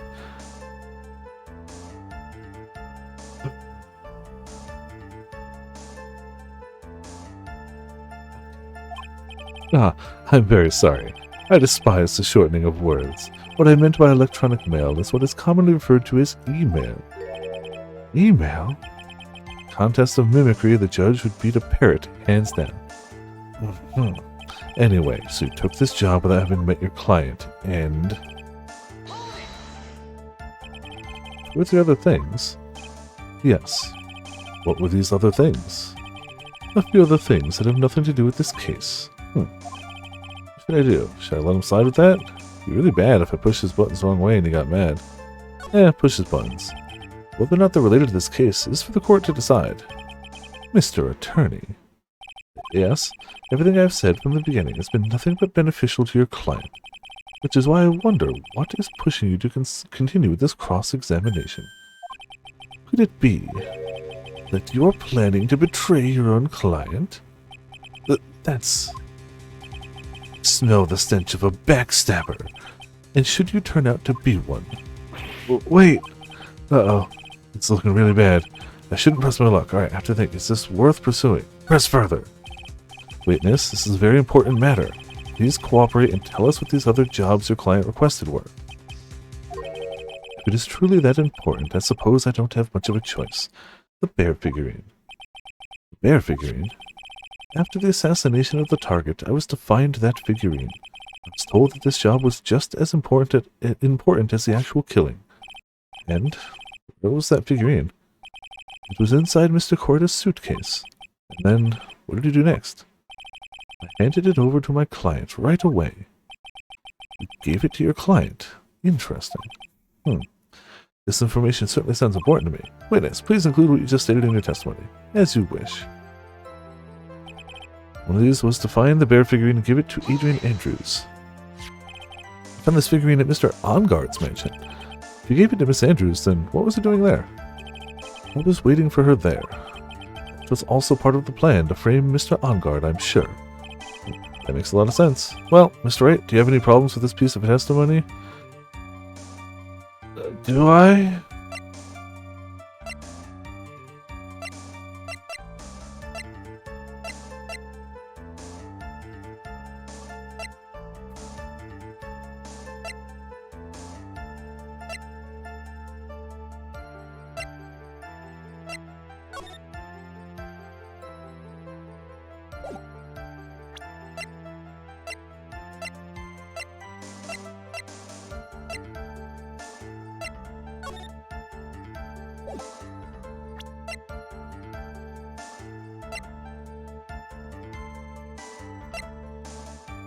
Yes, we do, actually.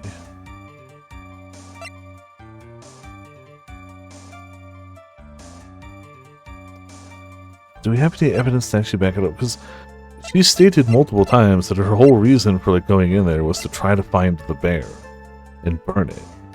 But do we have evidence of that?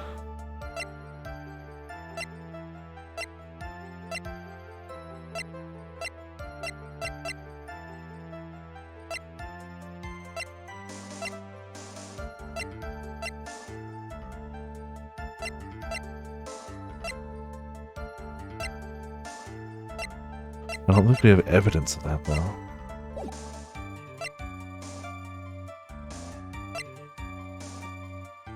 Save, sure.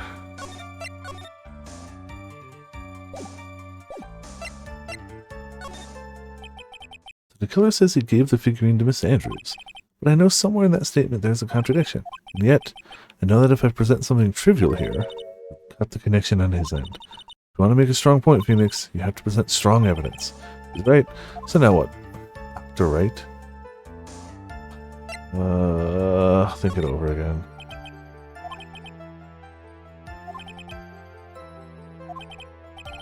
Appears that Mr. Wright has no problems. Well then, witness, please continue.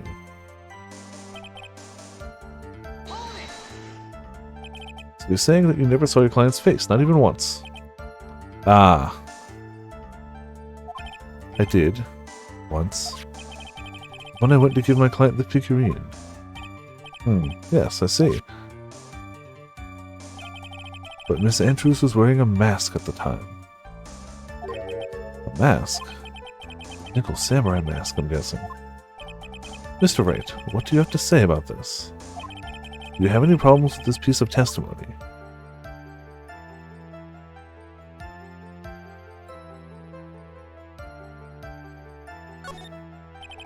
One thing does sort of stick out at me, Your Honor. Witness, I think you most definitely saw your client's face. Let's recall Mr. Power's testimony. After they warned somebody, hope I was sent to answer. Man was standing there in front of his house, still in his nickel samurai costume. I gave the bellboy a tip. He received quite a large roll of cash from Mr. Ungard, and at the time, he was not wearing his nickel samurai mask. Oh! Order, yes. Now that you mention it, I do remember that. Witness? Yes, that night I did wander the floor as a bellboy. I received plenty of tips that night for carrying juice to the various rooms. Is that so wrong? Huh? The man who gave me that tip was not my client. You're probably just a very generous person. I'm sorry, but sadly we are not nearly so generous here. I could receive large rolls of cash by simply bringing people things on trades. Then why on earth would I stand around here prosecuting? Oh, déjà vu. And isn't its salary more than enough for one man? Where is your evidence that the large roll of cash was not in fact a tip? Oh, Mr. Edgeworth, show me the money. What? I have to provide evidence? What is this chicanery? Mr. Attorney. Yes? You know, I think your line of questioning has been a little strange. In fact, I would say you don't seem to believe Miss Andrews is my client. Oh, no, it's not like that at all. I just think lies aren't a good thing, you know? Oh, I know and agree. Lies are not a good thing at all. I think we are on the same page now, aren't we, Mr. Attorney? Remember, if I feel threatened in any way, I am free to cut contact at any time. I'm sorry, please forgive my foolishness. Only you were this apologetic all the time. Yeah, Judge, I guess all you have to do is kidnap my partner to get me to really apologize to you. Anyway, I do not see a huge contradiction here. Therefore, you may continue with this. Pretty much reached the end of our rope here. Seems like we're still okay to me. That's exactly what is so bad. The rate we're going, we will end up completely destroying the killer's lie. If we do that, you already know how serious of a situation that will put us in. Oh, yeah. All I can do now is pray that these items reach us in time. Which they haven't.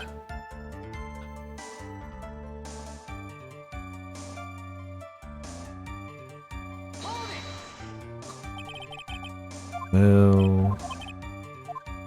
Didn't apply it this time.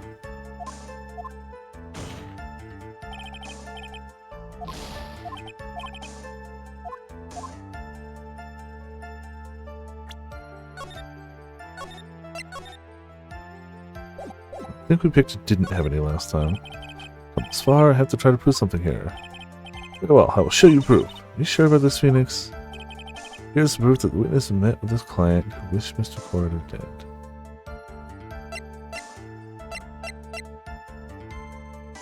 I don't think we have that, actually.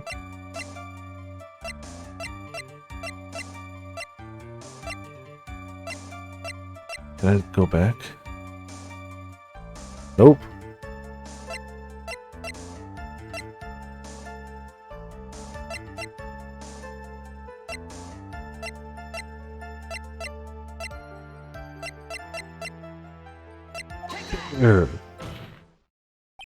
So, what do you think? You may say what you think. However, I am for all intents and purposes a transceiver radio. Oh, that's right. You can't actually see the evidence. Well, I don't think this was one I needed to see. I can hear the pure silence in the air there. That's fair. I picked the wrong piece at a time like this. In any case, let's continue with the testimony.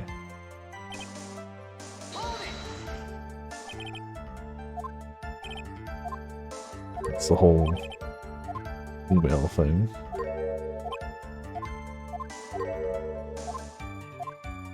Yeah.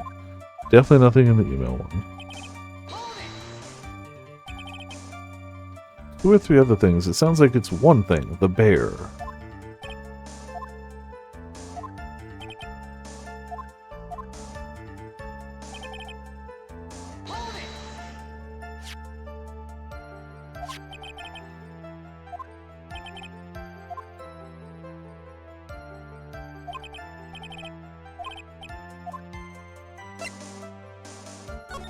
No, that's fine.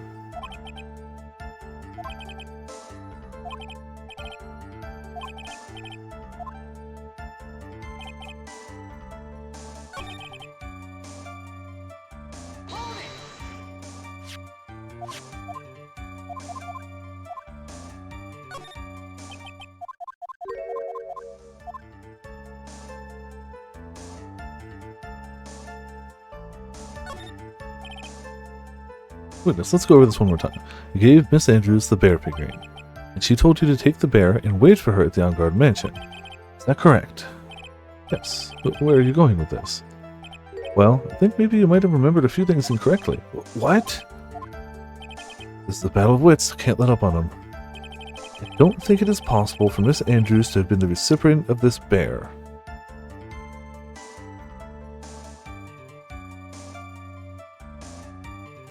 This is almost certainly where I'm supposed to be right now, but...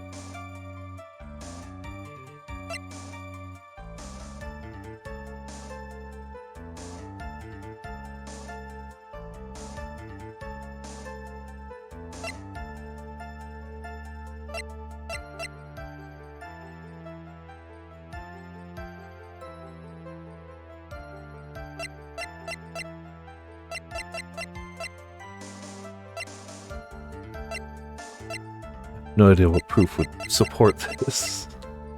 The recipient of this bear. Shelley the Killer, if you had really given the bear to Miss Andrews, then this item should not have been inside it. Yeah, that was... I was like, it's probably one of those two. I don't know if the note would do it. The note was going to be my second plan. This item... Let's see where you're going. Yep. That's where I'm going. Where is everyone going? Do we need to pack a suitcase? Oh my god, Judge. Your Honor, please think back to Miss Andrews' testimony.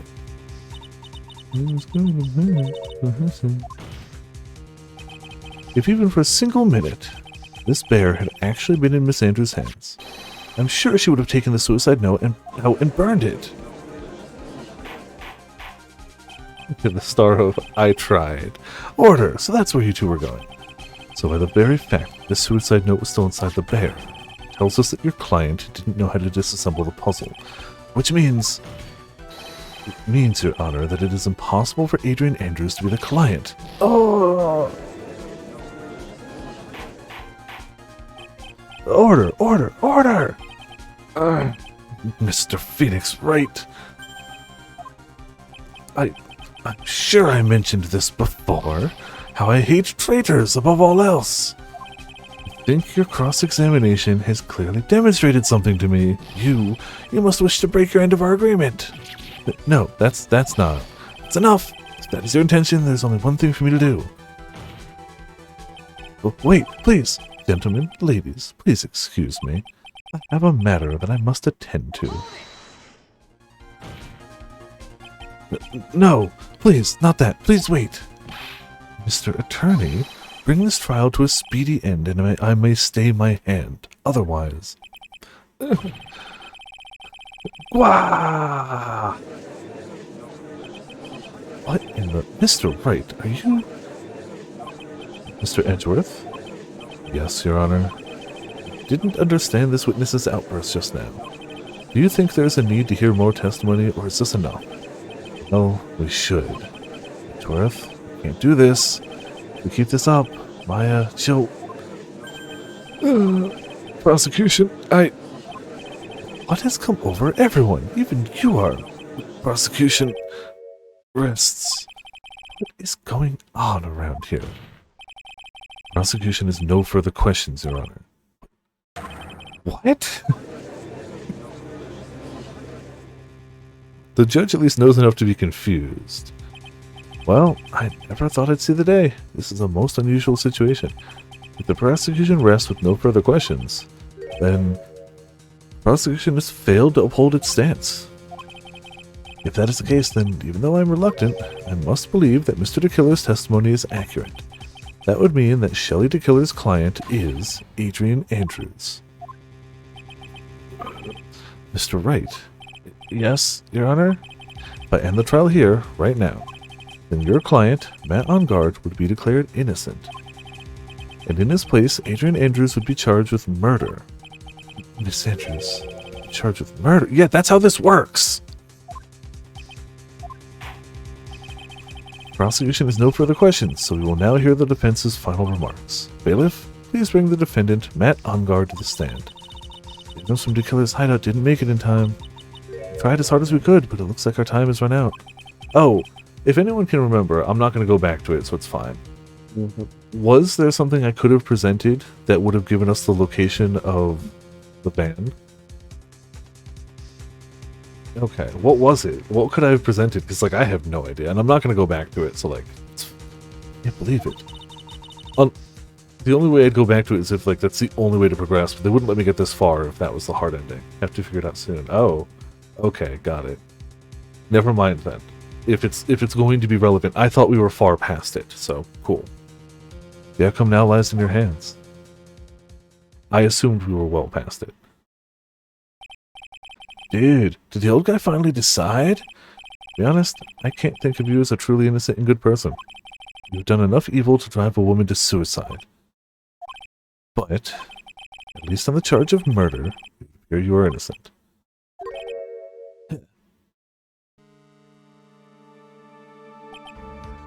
So, I guess even the old fuddy-duddy figured me out. But Mr. On-Guard, what an atrocious lawyer I have, giving his own client up like this. That refreshing like a spring breeze crap, just as atrocious, don't you agree? Anyway, get on with it and pronounce me innocent already. Right, Mr. Lawyer? Should I side with justice? Or should I save Maya's life? You gotta go to sentence, okay? But if I did that, Maya will die. But if I say he's innocent, then Miss Andrews will be charged as the murderer. If I say he's guilty, not guilty. Either choice I make, someone's life is going to end. People die if they're killed. It all hinges on what I choose. Now then, Mr. Wright, let's hear the defense's final statements on this matter. Yep, let's hear that final statement. If the person who hired the assassin was Adrian Andrews, then your client, Mr. Matt On-Guard, is innocent. There's no need to ask, old man. After all, my lawyer is going to say what I want, aren't you? Right. I can't do this, but I have to decide something. I can't count on the evidence to help me anymore. I have to listen to my heart. My client, Matt On-Guard, is...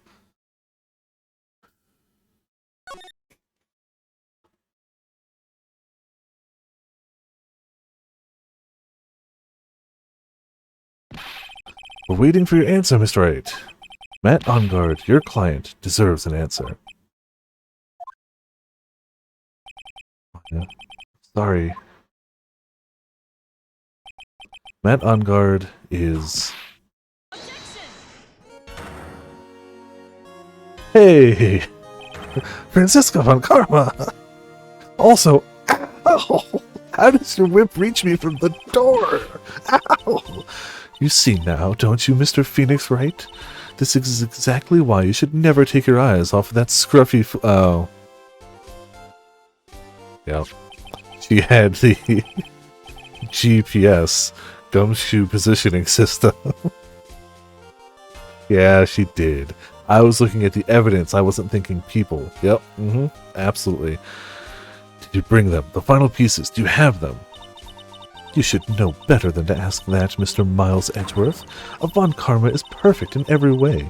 The evidence is here in perfect condition. Don't worry about Scruffy. He's fine, and his injuries are minor. All of the items are inside this. What a filthy old coat this is! That's gumshoes. I can spot his tattered rags anywhere. I apologize for its ugliness, but there was nothing else to wrap the items in. I fought long and hard this whole trial, all for what is inside that raggedy coat. Sure that inside that coat lies a crucial piece of evidence. Your Honor, inside that filthy coat are the defense's final pieces of evidence. Your final evidence?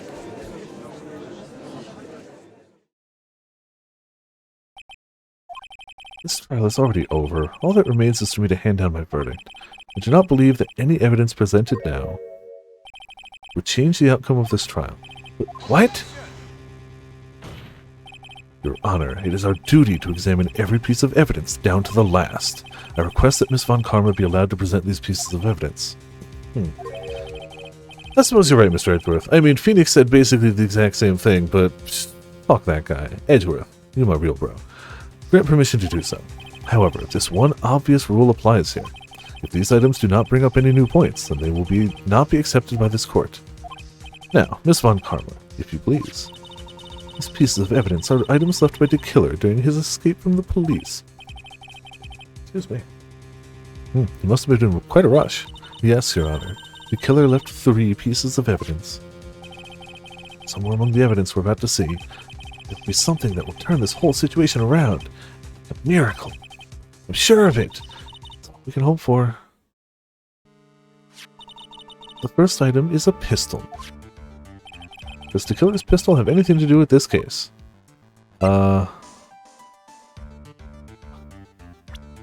Honestly, I don't think so. But I see no reason not to question unless we get punished for it, just to see what happens, but I honestly don't think so. Does that pistol have any relation to this case? We've yet to perform a ballistics test, so I can't say anything for certain. However, I believe it has something to do with this case. At least, with me. Oh, true. She might have a personal grudge against that pistol. That's the pistol that he used to shoot you, isn't it? That's what I believe, yes. Oh. I kept the bullet they removed from my shoulder as a sort of memento. I'm sure it will be an excellent sample for the test. So that's the pistol that was used to shoot Francisca. It's probably not going to help us very much. Small caliber pistol that's thought to have been fired by the killer at Francisca. The second piece of evidence is this videotape. I bet the killer took that from Enguarde's mansion. Have you checked the contents of that tape? Unfortunately, there was no time to. Yeah. But I would speculate that this tape is very important. Why do you say that? Because he came back to his hideout for it. The killer went back for it. That's right. It looks like he was trying to recover it. He injured 3 of the officers at the site. But somehow it looks like they managed to protect it from the killer. Shelley the killer is no ordinary man. Contents unknown. Well, why don't we play it? Last piece of evidence is this bellboy's uniform. A uniform from the Gatewater Hotel? Was that used during the crime? I'm almost certain it was. There's even a pair of black leather gloves in one of the pockets. There's no doubt about it, the killer was wearing this on the night of the murder. There's one thing I found interesting about this uniform. And what is that? There's a button missing on this uniform. A button? And it's a very unique button. I'm sure if we were to recover it, it would provide us with an interesting clue. Worn by the killer on the night of the murder, one of the special buttons missing. That is all I have to present, Your Honor. Just as I thought. And what is that, Your Honor? I'm sure, were we under normal circumstances, these items from Shelley the killer's hideout would be very important clues. However, our question is not who did the killing. It is who is the client. Yes, that is correct. And these 3 items do not tell us anything about that. Thank you for your hard work, Miss Von Karma. You may step down now. Wait, Your Honor! Please allow me to examine this new evidence. Overruled. This court already has all the evidence it needs to hand down a verdict. Wonderful. Absolutely splendid. This judge is such a brilliant man, isn't he? Is this the end? Phoenix? Knew it. There's no such thing as a miracle in this world, is there? I think you're wrong. I think they do exist. But you have to make that miracle happen. You've come this far. You can't give up now. But no matter how you think about it, it's try, for my sake. Just think about it for a second. There are 2 ways out of this situation for us. 2. The first, make Enguarde wish from the bottom of his soul for a guilty verdict. The killer will always place his client's wishes first. If Enguarde himself wishes to be convicted, then he will let his hostage go. That may be true, but it's asking me to do the impossible. Second way, force the killer to end his contract with Enguarde. If the killer were to no longer think of Enguarde as his client, he would let Maya go. Yeah, that's even more impossible! He's a man who values his duty towards his clients above all else. I know both of these seem to be impossible feats at first, but if you could make either one happen, it would truly be a miracle. The bigger problem is, the judge has already said he doesn't need any more evidence. The pieces he was just shown, he's not accepting them. Phoenix, think things through from the other side. Isn't that what has always worked for us? The other side? Wait, does she mean... You mean to turn things around? Like a turnabout? Phoenix, the judge says he doesn't need the evidence. If that's the case, then who does need it? The person who needs the evidence. The defense, prosecution, and the judge. We've seen all the pieces of evidence. And that is how we have come to know the truth. There's one person who is yet to see them all. That person does not know the truth. That truth may be what will bring about the miracle in the end. There are no objections this time, correct? Now then, I'll pronounce my verdict. Why don't we all respectfully sit back and listen, kids? No! I've already told you, Mr. Wright, this court does not need any more evidence. I'm not saying it is us that needs the evidence, Your Honor. I already don't know, so I'm already saving. Then, do you want to show the evidence to that person? Yes, Your Honor. Please, Your Honor. Mr. Wright, for you to ask with such passion, I will grant you one chance. One chance? Please show your evidence to who you think is the right person. That's impossible. To turn the situation around in one try. We are the Turnabout King, apparently. One try? That's all I will permit. I have to try to remember. Everything that has happened up to this point. I don't remember what happened 5 minutes ago. Kidding. Think, Phoenix, think. There must be a way to save Maya while taking On Guard down at the same time. Now then, Mr. Wright, let's not waste any more time. Who would you like to show evidence to? So the only logical person is the killer, right? Adrian, I assume anybody who's in the courtroom has seen all of it, other than maybe Pearls, but that's circumstantial. I'm assuming Matt's been watching the whole thing, because even though he hasn't been on camera, he's been there, like... And I'm assuming that Adrian may not have always been on the stand, but she's witnessing the whole thing. He's dead, doesn't matter, was there the whole time, doesn't matter, doesn't matter. I mean, in theory, but whatever. It's gotta be Shelley the killer. It's gotta, they're right, there can't be another person. There just can't be. I see. And now, tell this court what one piece of evidence you would like to show this person. See, here's the hard part. I don't know.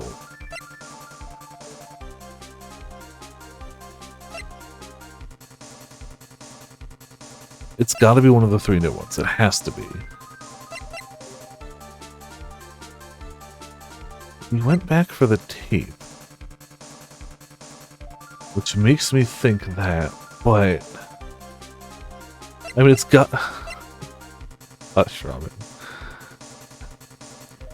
He went back for the tape, which makes me either think that's the thing, or it's a red herring, and it's going to be something different.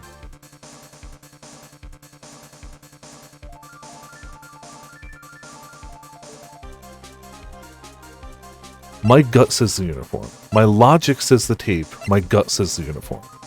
Just so I can get that out in the open. If we're going to go with the gut, we're going with the gut. My gut says uniform. Well, what do you think, Mr. Edgeworth? I don't have anything to say to this. How about you, Miss Von Karma? Well, I was just shot, so... I'm afraid I cannot allow the defense to continue. What? No one understands what you're talking about anymore. Wait, please, one more chance. Enough, Mr. Wright. I will now state my verdict. This court finds the defendant, Matt, on guard. Okay.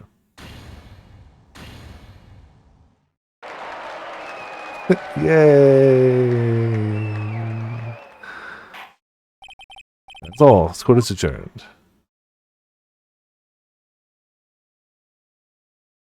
And just like that, the case came to an end. I ran away from the courtroom and wandered the streets alone. Never saw Maya again. The killer is... I didn't... Okay. That was definitely, yeah, the wrong choice. Yeah, so we're gonna load that. Well, I went with my gut. Oh. We got a trophy for being wrong. When it was the most pivotal time to not be wrong. I stand by the fact that it has to be shown to the killer, right?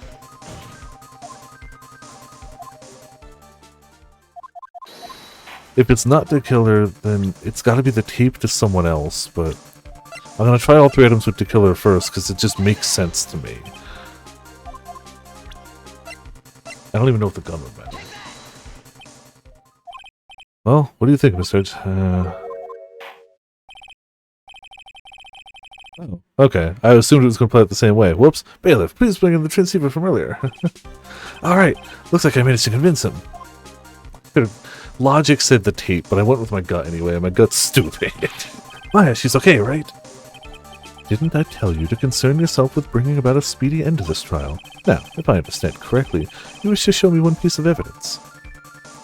Yes, one is all I need. I have here a videotape. It was found at your hideout. I heard you injured 3 officers in your attempt to get this back. That was most regrettable. However, it was an order from my client. I was told to protect that videotape. I thought so. I'm afraid I seem to have failed in that regard. Do you know the contents of this tape? I was sternly told by my client to not watch it. Excuse me. So I have absolutely no idea. Actually, you are on this tape. Me? There was a video camera hidden at the crime scene. Your actions were being recorded. But what? Is that true, Mr. Wright? Who was that? Who was it that planted a camera? Well, the only person who could have planted a camera at the scene of the crime would be your client, naturally. That was Adrian Andrews. Be quiet and listen, Your Honor. Yes, sir. Your client specified a place and time for you, isn't that right? Paper didn't want to stand up straight. Yes. That was so they could film you. I had no idea. Mr. Wright, why would my client do such a thing? I would like to know why. Why did Matt Ongard film the crime scene? The reason why he did this is my ticket out of this whole mess. Only one reason why your client would secretly film the crime scene. They wanted to blackmail you on it. Your client once told me something very interesting. We were talking about you, and this is what they said.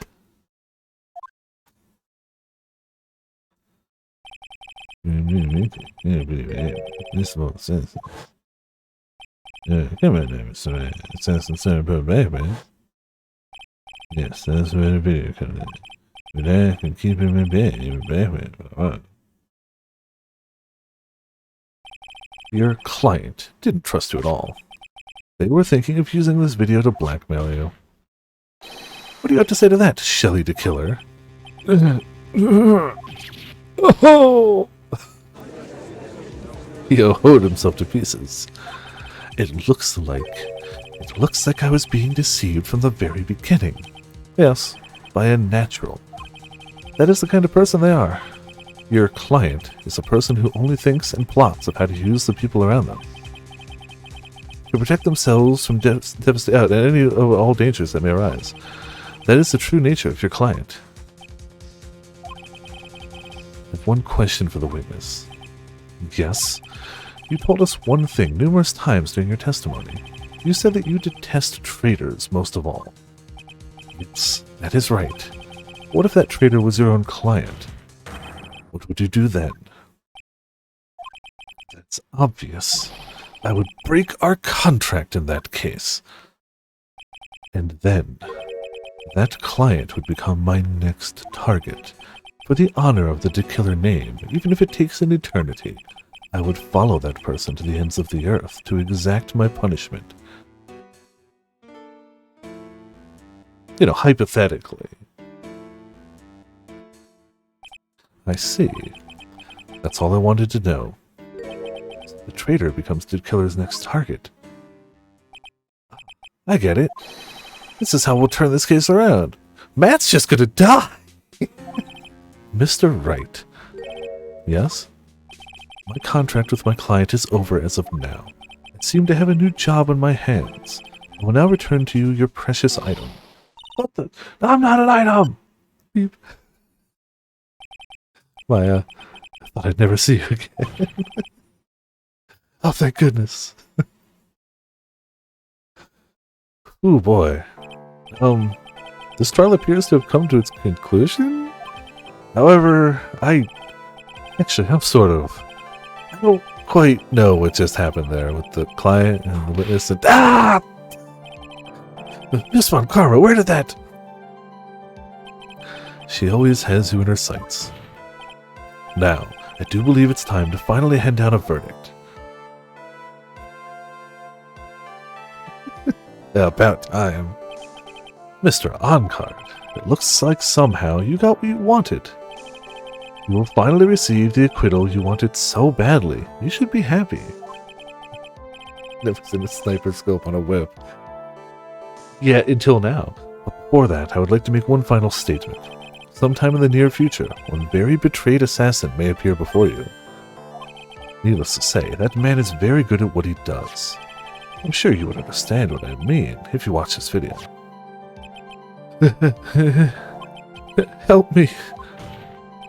Now then, Your Honor, the verdict, if you please. Is this alright with you, Mr. Wright? We finally reached the end of a very long battle. Whether he's convicted or acquitted, there's no escape for him now. Go on, Phoenix. Plead whichever way your heart tells you. Right, Chief. He's guilty. Matt on guard. Even though I am a lawyer, I cannot make your crime disappear. I think a guilty verdict is appropriate here. Me? My wonderful self? Guilty? Even if you got an acquittal, the instant you set foot outside of the detention center, your life would be in danger.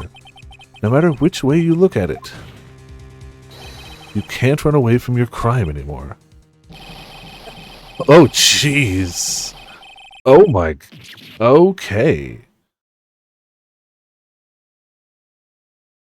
He might actually be dead. That's definitely the most, like, brutally intense breakdown we've had before. Jeez. As always, it looks like we have uncovered the real truth here. Yeah, somehow we stumble upon it time after time. I don't remember you helping out much in this. That is a great breakdown, but like, jeez. Mr. Edgeworth, how is Matt on guard? I have left Miss Von Karma in charge of his incarceration. I'm sure he's getting a full course meal of whip leather right about now. You know what? We'll let this one slide. He deserves it. So yeah, we'll let this one slide. Very good. That was a close one, wasn't it? Witness. Yes. I plan to pay my debt to society for my own crime, Your Honor.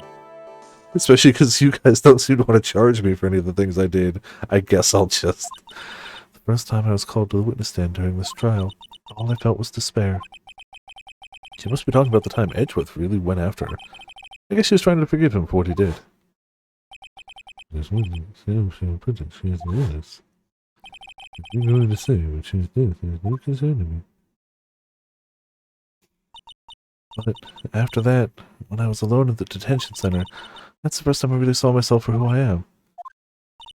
And today, when the two of you used your combined strength to convict Matt, I felt like I had finally been saved. Wow, this is the first time I've ever seen her smile.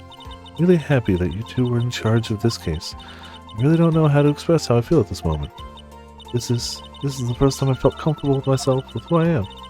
Thank you so much, everyone. Yeah, you know, honestly, seeing Phoenix and Edgeworth go at it clearly just improves most people's lives. Looks like we have resolved everything at last. As for myself, there are still a few things I'm confused about. But everyone seems to be in good spirits. And that's good enough. You're an awful judge. You're so bad at your job.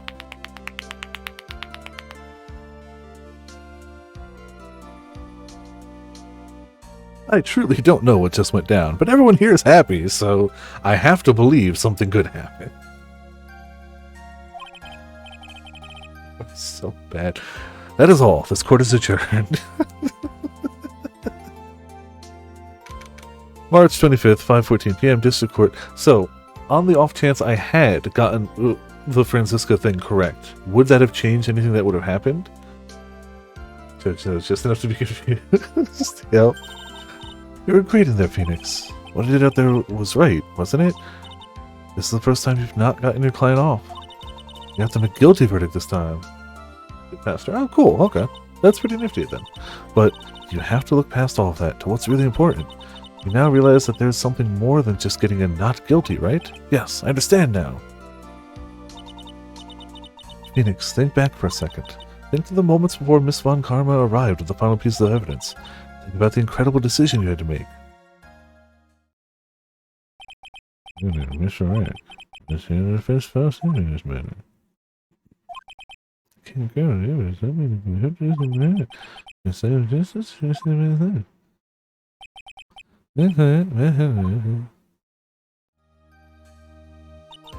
Is he guilty or is he not guilty? Those were your choices then, and your answer. Your answer spoke to what being a lawyer means to you. Right. Edgeworth! Good news. Maya is now safe in police custody. Really? But Pearls, you're telling the truth, right, Mr. Edgeworth? Yes, she's quite safe. She's on her way here as we speak in a patrol car. Ah, Mystic Maya. Mystic Maya's safe. You did it. You really did it, Mr. Nick. Ow! She punches deceptively hard for a kid. I believed in you. I kept saying to myself, Mr. Nick will save her. Mr. Nick will save her. Wow. Thanks. Oh, what's wrong? Miss Von Karma. That earlier, thanks. Ow! Why are you still smiling, Mr. Phoenix Wright? You lost. Your perfect win record has now been crushed. And yet, you are still happy. I don't think you'll ever understand, Miss Von Karma. How dare you? Don't worry. You may in time. After all, I was like that myself until a year ago. Edgeworth? My own personal victories and for guilty verdicts. Used every dirty trick in the book. And so my win record remained spotless. But the man appeared and stood fast against that selfish me. Fought him in my usual manner and tasted my first defeat. I felt like I had lost everything because of that. And then my turn to sit in the defendant's chair. I was saved by that person I called my enemy. I couldn't forgive myself for all that had happened, so I left the prosecutor's office. I left that note. Prosecutor Miles Edgeworth chooses death. As well you should have. A prosecutor who has shamed himself with defeat should crawl into a hole and die. But that was not what happened. After I left the prosecutor's office, I finally came to realize something. And it was that in that moment of clarity that everything began to change. What foolish nonsense from a foolishly foolish fool. We prosecutors use anything we can to attack the defendant. But every time we did so... You better have desperate the situation instead of giving up like most people. Oh no, okay, it's not actually a flashback. That man would hold strong with his undying faith. And then, before I knew it, I began to trust in that man as well. What? You trusted your enemy? Doesn't matter how many underhanded tricks a person uses. The truth will always find a way to make itself known. The only thing we can do is to fight with the knowledge we hold and everything we have. Erasing the paradoxes one by one. It's never easy. We claw and scratch for every inch. But we will always, eventually reach that one single truth. This I promise you. The truth. Yes. The reason why prosecutors and defense attorneys exist. But I'm sure you knew that already, didn't you, Wright? That's why you couldn't forgive me. This man who went into hiding, isn't that right? This man who only had his sights set on victory, who ran away into the night. Ah, is Mr. Edgeworth right, Mr. Nick? Is Mr. Edgeworth your special someone? He really let me down. When he disappeared, I felt betrayed.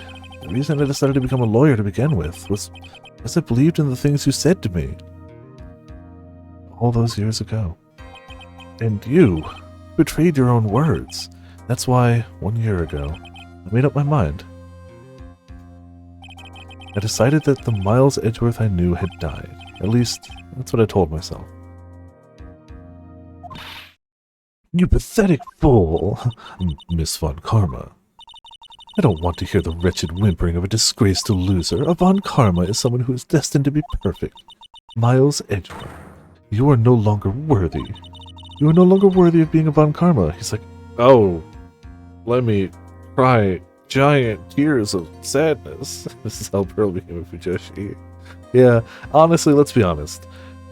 Phoenix and Edgeworth is definitely a lot of people's introduction to Fujoshi.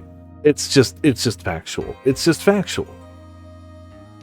It's like saying Space Jam's Lola Bunny is nobody's, like, awakening for being a furry. It's like, okay, yeah, sure.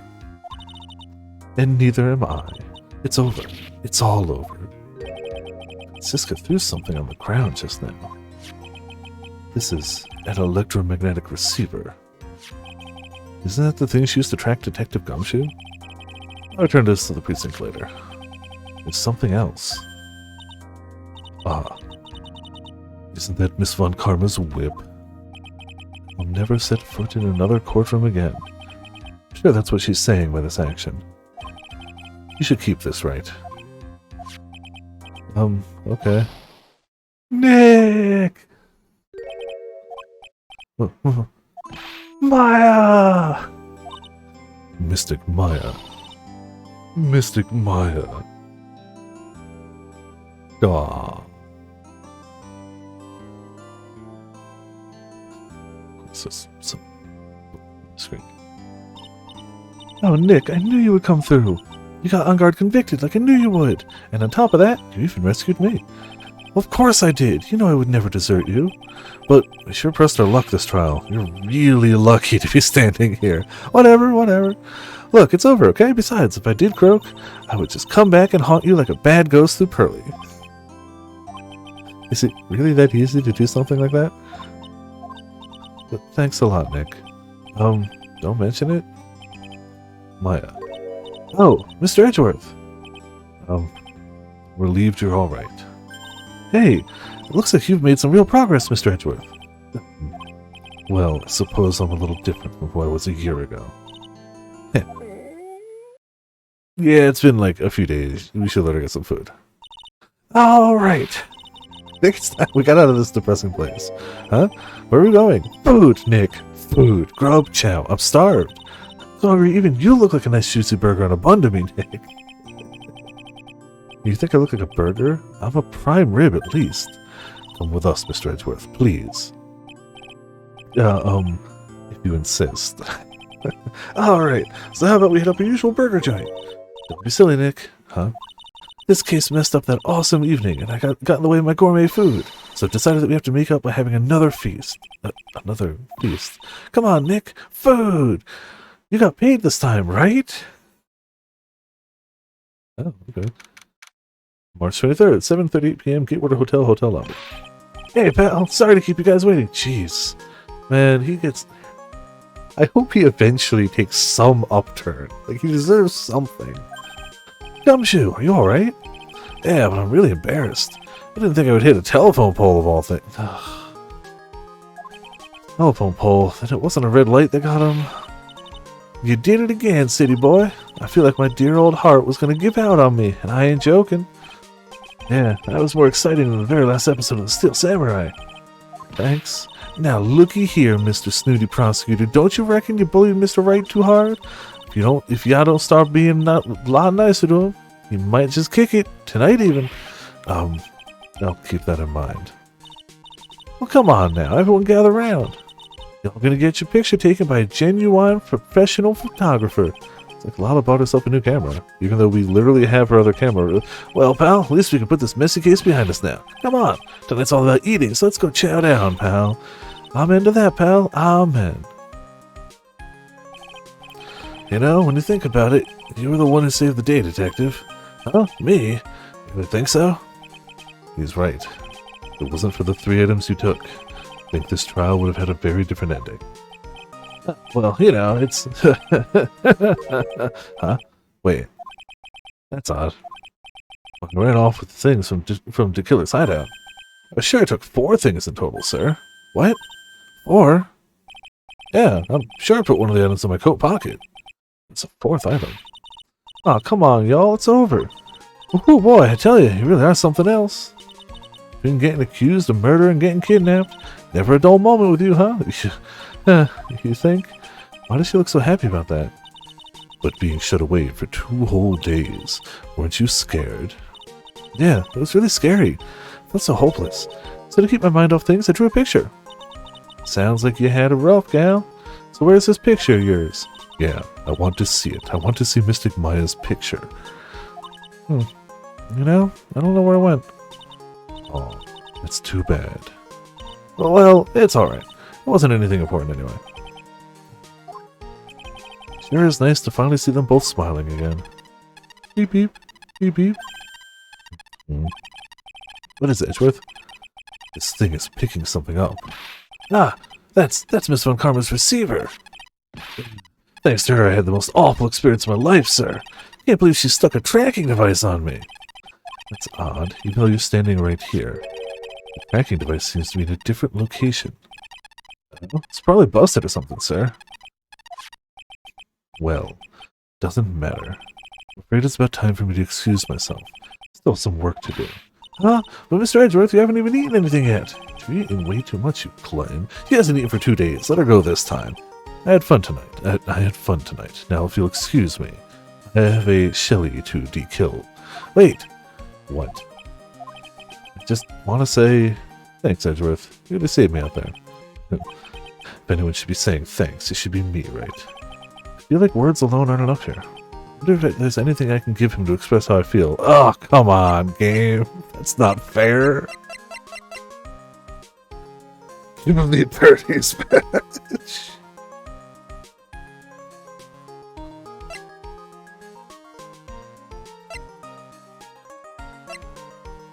The most important choice, always.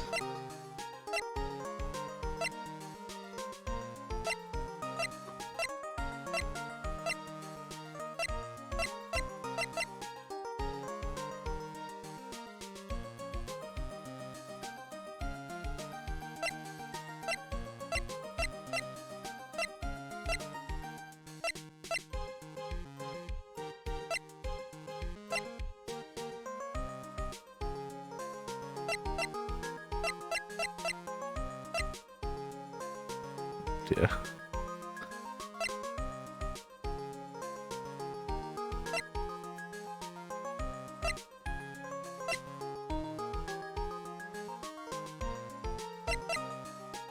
The double uniform. What's this? It's my way of saying thanks. I see. Well, it's the thought that counts. Guess I'm not very good at the showing my appreciation thing. You don't need to thank me. I was only doing my job. Looks like Mr. Edgeworth has... sorry, it's Pearl. It looks like Mr. Edgeworth has left, Mr. Nick.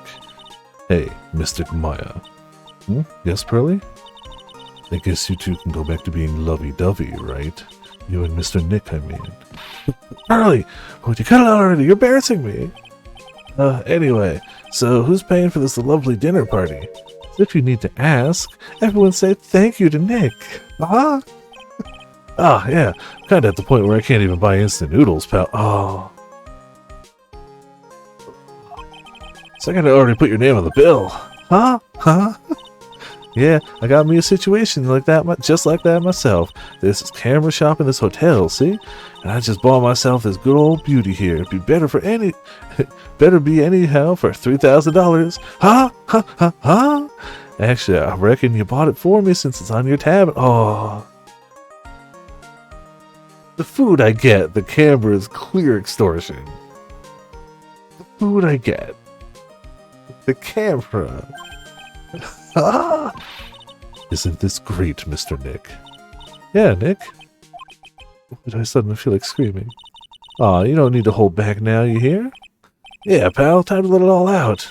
This is going to be the first time I hear the real you.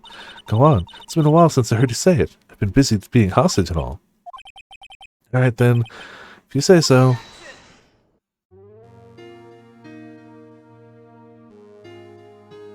There you go. We have finished the second game, in time, no less. I was worried we'd have to go Sunday as well, which would have been okay. Oh, we still have more. You really came through for me, Nick. had to hide that letter, but I knew you'd find it. I really feel like I've been living on the edge lately.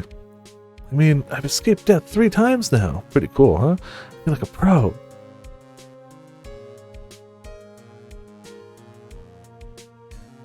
Make it harder.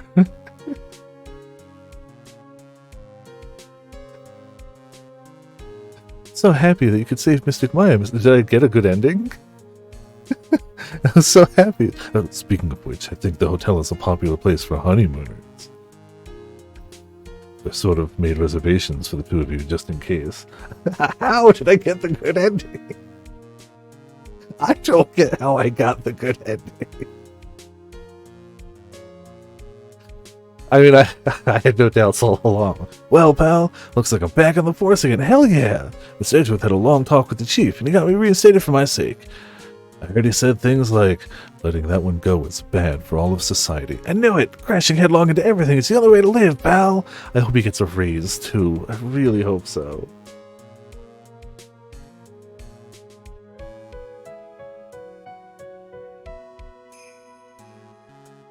Oh, that's true. I did get the bad ending, for sure.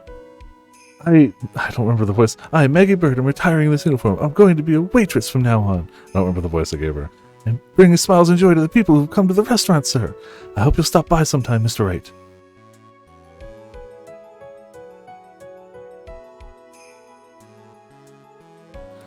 So perfect. I got both endings without even trying. Yes, are you here to visit a patient? I'm Director Hati. Ho. Recently, yes, that girl, you know, I haven't seen her around. Yes. I remember if I even laid so much as an eye on her, I would go crack. Yeah, it didn't matter if I got whipped though. Yes. Ho. I learned to kind of like it, actually, the sting of the whip. Patient hole cure for an hour. It's time to begin our quest of world circus domination, sweetie, and to let the world know we are serious. I plan to make a fabulous flight. Hey, Max, what do you think Zimbabwe is like? Do you think there are castles made of cakes and bunnies who can talk? That's what Zimbabwe is like. I think if there are any talking bunnies, even they wouldn't laugh at Mo's jokes. So glad he won the heart of a 16-year-old who has no experience outside the circus and knows nothing about life or people really at all. I'm ready. There's no way these jokes are going to fall on deaf ears. I'm going to be more contemporary with my humor. Mo Curls represent. Got a new act all worked out. Prepare for the Hallelujah chorus. Say something, will you? You're supposed to start this off. Get on with it. At first, I heard a secret chord that David played, and it pleased the Lord.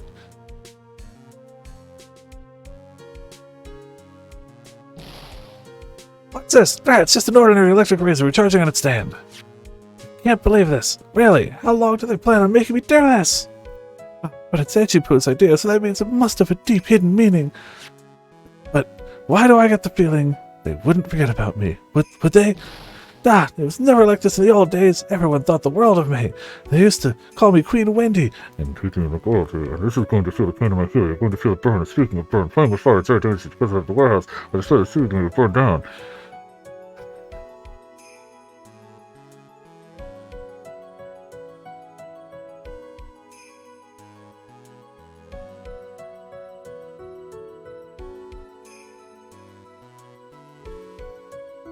Appreciate everything you and Mr. Edgeworth did for me from the bottom of my heart. Oh, that's right. I received a letter from Miss Von Karma. She said that after I get out, I should feel free to consult her about anything at all. I'm really thankful to have met everyone.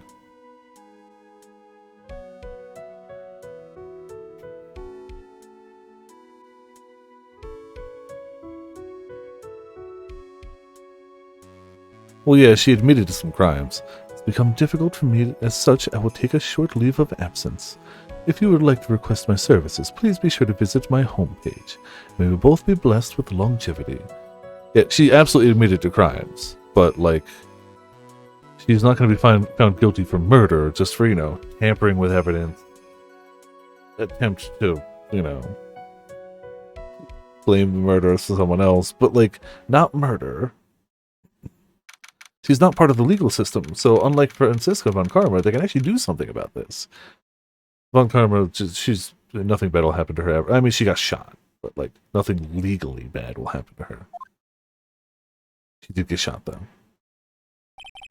I'm not saying she deserved it, but I am saying that's the only bad thing that could happen to her, because the legal system will never do anything. Where are you going, Francisca? How did you know I was here? With this. That's... I heard you were planting things on a certain person. Things like tracking devices on his coat, for example. It's just like you. I only planted it there because he was always wearing it. This filthy, drab coat of his. I don't know how it ended up in my luggage. It's going in the trash, I promise you that. Oh, that's right. Speaking of that man, he told me something very interesting.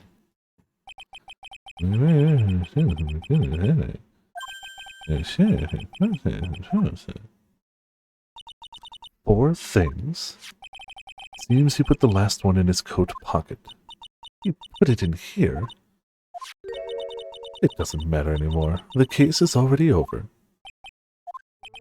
What are you going to do now?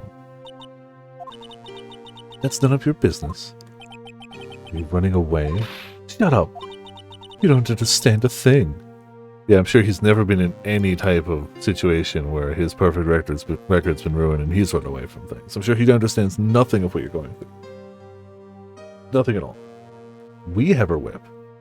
She dropped it. She dropped her whip and the tracking device. So we have it, unless she went to buy another or had multiple. I can't possibly understand what it means to be Manfred von Karma's daughter. You're right. But only by one word. Francisca. So many expectations from everyone around me. Expectations I must fulfill. I'm expected to win no matter what. And failure? Such a thing is not an option for me, even though you failed repeatedly in this game. My father was a genius, so there's no doubt about that. But me, I'm no genius. I've always known that.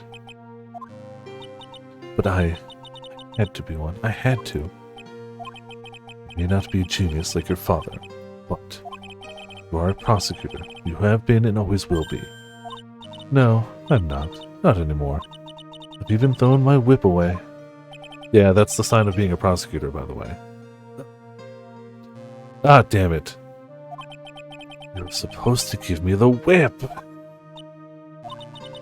You haven't changed a bit. You've always left me alone and walked on ahead without me. Miles Edgeworth, I've always hated you. And then, finally, my chance to take my revenge and you arrived. If I could win against that man, if I could make Phoenix Wright bow down in defeat, then this girl you left behind would have risen higher than you. It was supposed to be my revenge. We can. It's a little ways back, because I don't remember where the last save was. Because I definitely didn't save when I won. Let's see. You know, I can't do it. I can't change who I am. I can't throw away everything I've been until today. I believe you can't. Just like how Adrian Andrews did. Adrian Andrews?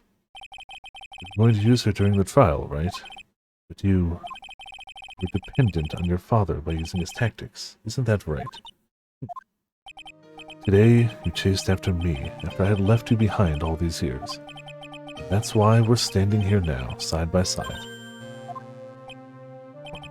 I have no intention of stopping. You say you're going to quit your walk down the prosecutor's path. This is where we part ways, Francisca Von Karma. Aww. I am Francisca Von Karma. Don't think I'm going to walk in your shadow forever. Our battle begins now. You'd better prepare yourself, Miles Edgeworth. Didn't even think she'd have a crying sprite. Oh, one of the painful bosses. Uh-oh. Good luck. May your victory... May your getting good be fast. Phoenix Wright. One day, someday, I'm sure we'll meet again in battle. Until then, This last piece of evidence that never made it to you.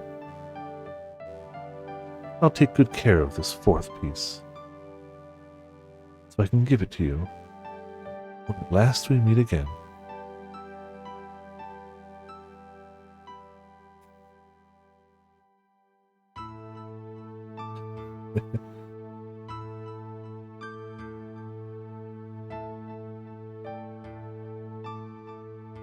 I mean, that's already pretty good, I'd say.